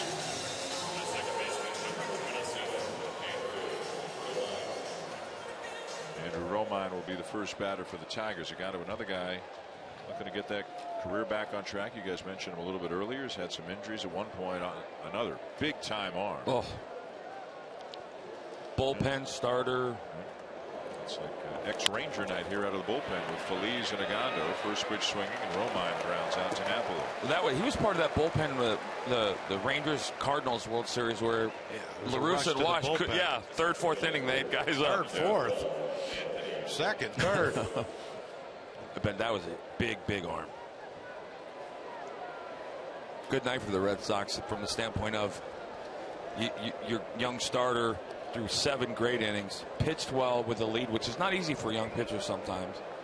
So you got 4 good days. And the Tigers taking the beating like they're beating. You wonder if there's, Dave Dombrowski returning from Cooperstown, and you wonder if there's any thoughts of does this push him one way or another? To me, it doesn't, because Shane Greene hasn't been good after his first 3 starts, and sometimes you just have to chalk it up to this was one of those days. Yeah. But I don't think you can let this game decide right now. Okay, now we have to sell. Well, I almost feel like there's a row of dominoes, and to me the first domino to push or pull out is Cole Hamels. And let's just say hypothetically the Phillies don't move Cole Hamels, and they decide they're going to wait till the winter meetings. I think that drives the price up on everybody left in the market through the roof. And then a guy like Dave Dombrowski, somebody comes in and says, hey, listen, I'll give you A, B, C, and D for David Price. Let me ask you something. If Greinke could opt out and be a free agent. Correct. Johnny Cueto can be a free agent. What do you think? Yes, he will. But what do you think they will get on the market? 24, 25, 26 million? I think you start with Scherzer's contract. And they're going to want 5 to 7 years. Right. Wouldn't you rather take Cole Hamels for 3 years at 25 or whatever he's making? You have to give up the prospects to get Hamels. You just have to give up the money to get. I think you have to give up a lot less in prospects to Hamels. Well, again, it depends. Yeah, we don't know. The Phillies are going to have to take on some of that deal. Yeah, but the story's always been the Phillies are asking for a ton for their guys, which is one of the reasons why they haven't traded everybody. But I think it's a mess now. I think with McPhail coming in, and the rumor has it that and this is just speculation, that Ruben is not allowed to do anything without a powwow and everybody okaying and agreeing, which means to me, that's kind of a clearinghouse waiting to happen upstairs, which I think has to happen, and I think it's going to. I don't think they're going to make a lot of moves. I think they're going to wait till the winter meetings and reassess what they have upstairs in the front office, baseball option, clean house, and start over. I mean, if you wanted to, you could talk yourself into saying that, okay, there are 2 or 3 great, maybe 3 or 4 great free agent starting pitchers in the offseason. If they hold on to Hamels and they see who comes up empty, then that they can make a deal with that team. But you gamble. It is a gamble. Yeah. And he's pitching great right now. Right. But Cliff Lee. Yes. I mean, that's got to be right on the edge of everybody's mind. Yeah, guys, I think they're going to trade Hamels this week for that very reason you just laid out there. And all those free agents in the fall, and they'll have to compete against that if they wait until the winter. Where's he going, Buster? If you had to, I know you're not, but if you were a betting man, where's he going? I think he's going to go to the Rangers, and I think the Dodgers will remain in the mix, but their refusal to add one of their elite prospects, I think, will in the end push him to Texas. I think he goes to the Cubs. And you think Gallardo, Buster, goes to the Dodgers? Gallardo or Mike Leake, it's a step down in this current market after you get, once you get past Hamels, then you have Samardzija, then you start to have the Leake and the Gallardo set. I think the Dodgers are going to get 2 starting pitchers before the deadline. I don't think the Dodgers can win the World Series if they don't get Cole Hamels. I think he goes to the firmly Dodgers believe too. that. Yeah. I think Greinke and Kershaw are enough. What about the Astros? The Astros in play? But they haven't been enough. Well, they just got Kazmir. No, I'm saying, are they still? Because I've heard people say they're going to do more. If they do, that could be interesting. I know, the thing you're concerned with, and yes, they got Kazmir, but, Lance McCullers Jr., how what's he going to be like in September? Yeah. He hasn't pitched in September yet. Yeah. If I have to ask questions and I'm curious, I make a move. I'll ask those questions in spring training next year. Trade deadline 4 o'clock Eastern time Friday. Baseball Tonight special 3:30 to 4:30 Eastern time Friday afternoon. Show you'll be a part of that. There's the American League West. The Angels a game up on Houston. Another question for you. Do the Red Sox pick up? Listen to you, did he? Buchholz? Do they pick up the option? Who, the Sox? Well, who knows if he's going to come back and pitch this year? Out with an injury right now. This ball is hit well foul right side. Was pitching great and now has an elbow issue. What do you say today? 5 to 6 weeks before he thinks he's going to pitch again? So September at the earliest.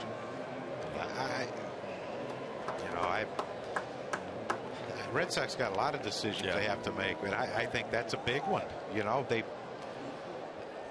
They're sorely missing great starting pitching, and he was one of their best, if not their best. Wild pitch allows Ghost to take second. I think that hit a Victor in the foot. Can't see from out here on the monster. So 2 on with 1 out.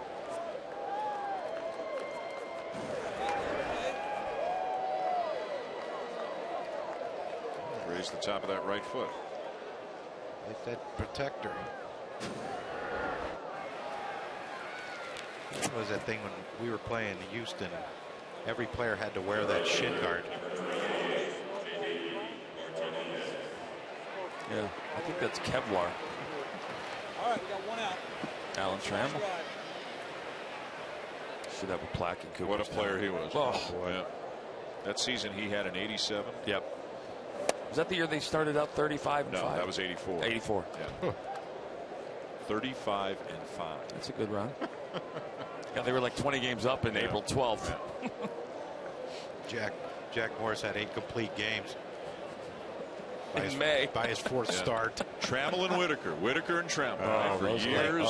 So many years. Had a nice conversation today with that one, and we talked a lot about he and Lou Whitaker and Hall of Famer. Yeah, he said they were different, but he said the thing that we both did, we enjoyed playing the game of baseball, and we enjoyed being beside each other playing the game of baseball for all those years. Those were good teams. Darrell Evans. Gibby. Yeah. They had Morris. Petrie. Walt Terrell. Willie Hernandez, right? Guillermo Hernandez. Who was the other reliever? Aurelio Lopez. I played with both of them. We played with Willie in Philadelphia. Willie, Philly. Senor Smoke. And I played with Aurelio, great man. Tom Brookins. Yeah. Larry Herndon. Parrish. Lance Parrish. Was Chet Lemon on that team? I think Chet Lemon was earlier. Well, who was in center? I don't think Chet Lemon was there in 87. He might have been there in 84. Might have been there in 84. Yeah. He could go get him in the outfield. And that ballpark. Oh my goodness. Loved that ball. Oh, I hated it. the dugout was made for hobbits. The bullpen. Yeah. It was you hit your head on the cement every time you walked down there. The overhanging porch in right field. And it looked like it was 5,000 feet to center field. Yeah. It was 440. Yeah. But it was 440. Right. Yeah, wasn't it? Is that right? 440? I hit my best bolt there to dead center. Yeah. Caught 20 feet in front of the track. Warning track power. It didn't even hit the warning track. Nice stop. Sandoval, the second one to first. Not in time.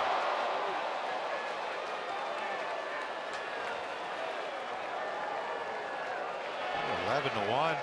9th inning, late night. Pablo coming up with a gem right there. And give both guys credit. Pablo Sandoval with this great play right here. Look at the good throw, knowing he's probably not going to get to. But J.D. Martinez 11-1, not giving up a thing. He don't want to hit into this double play.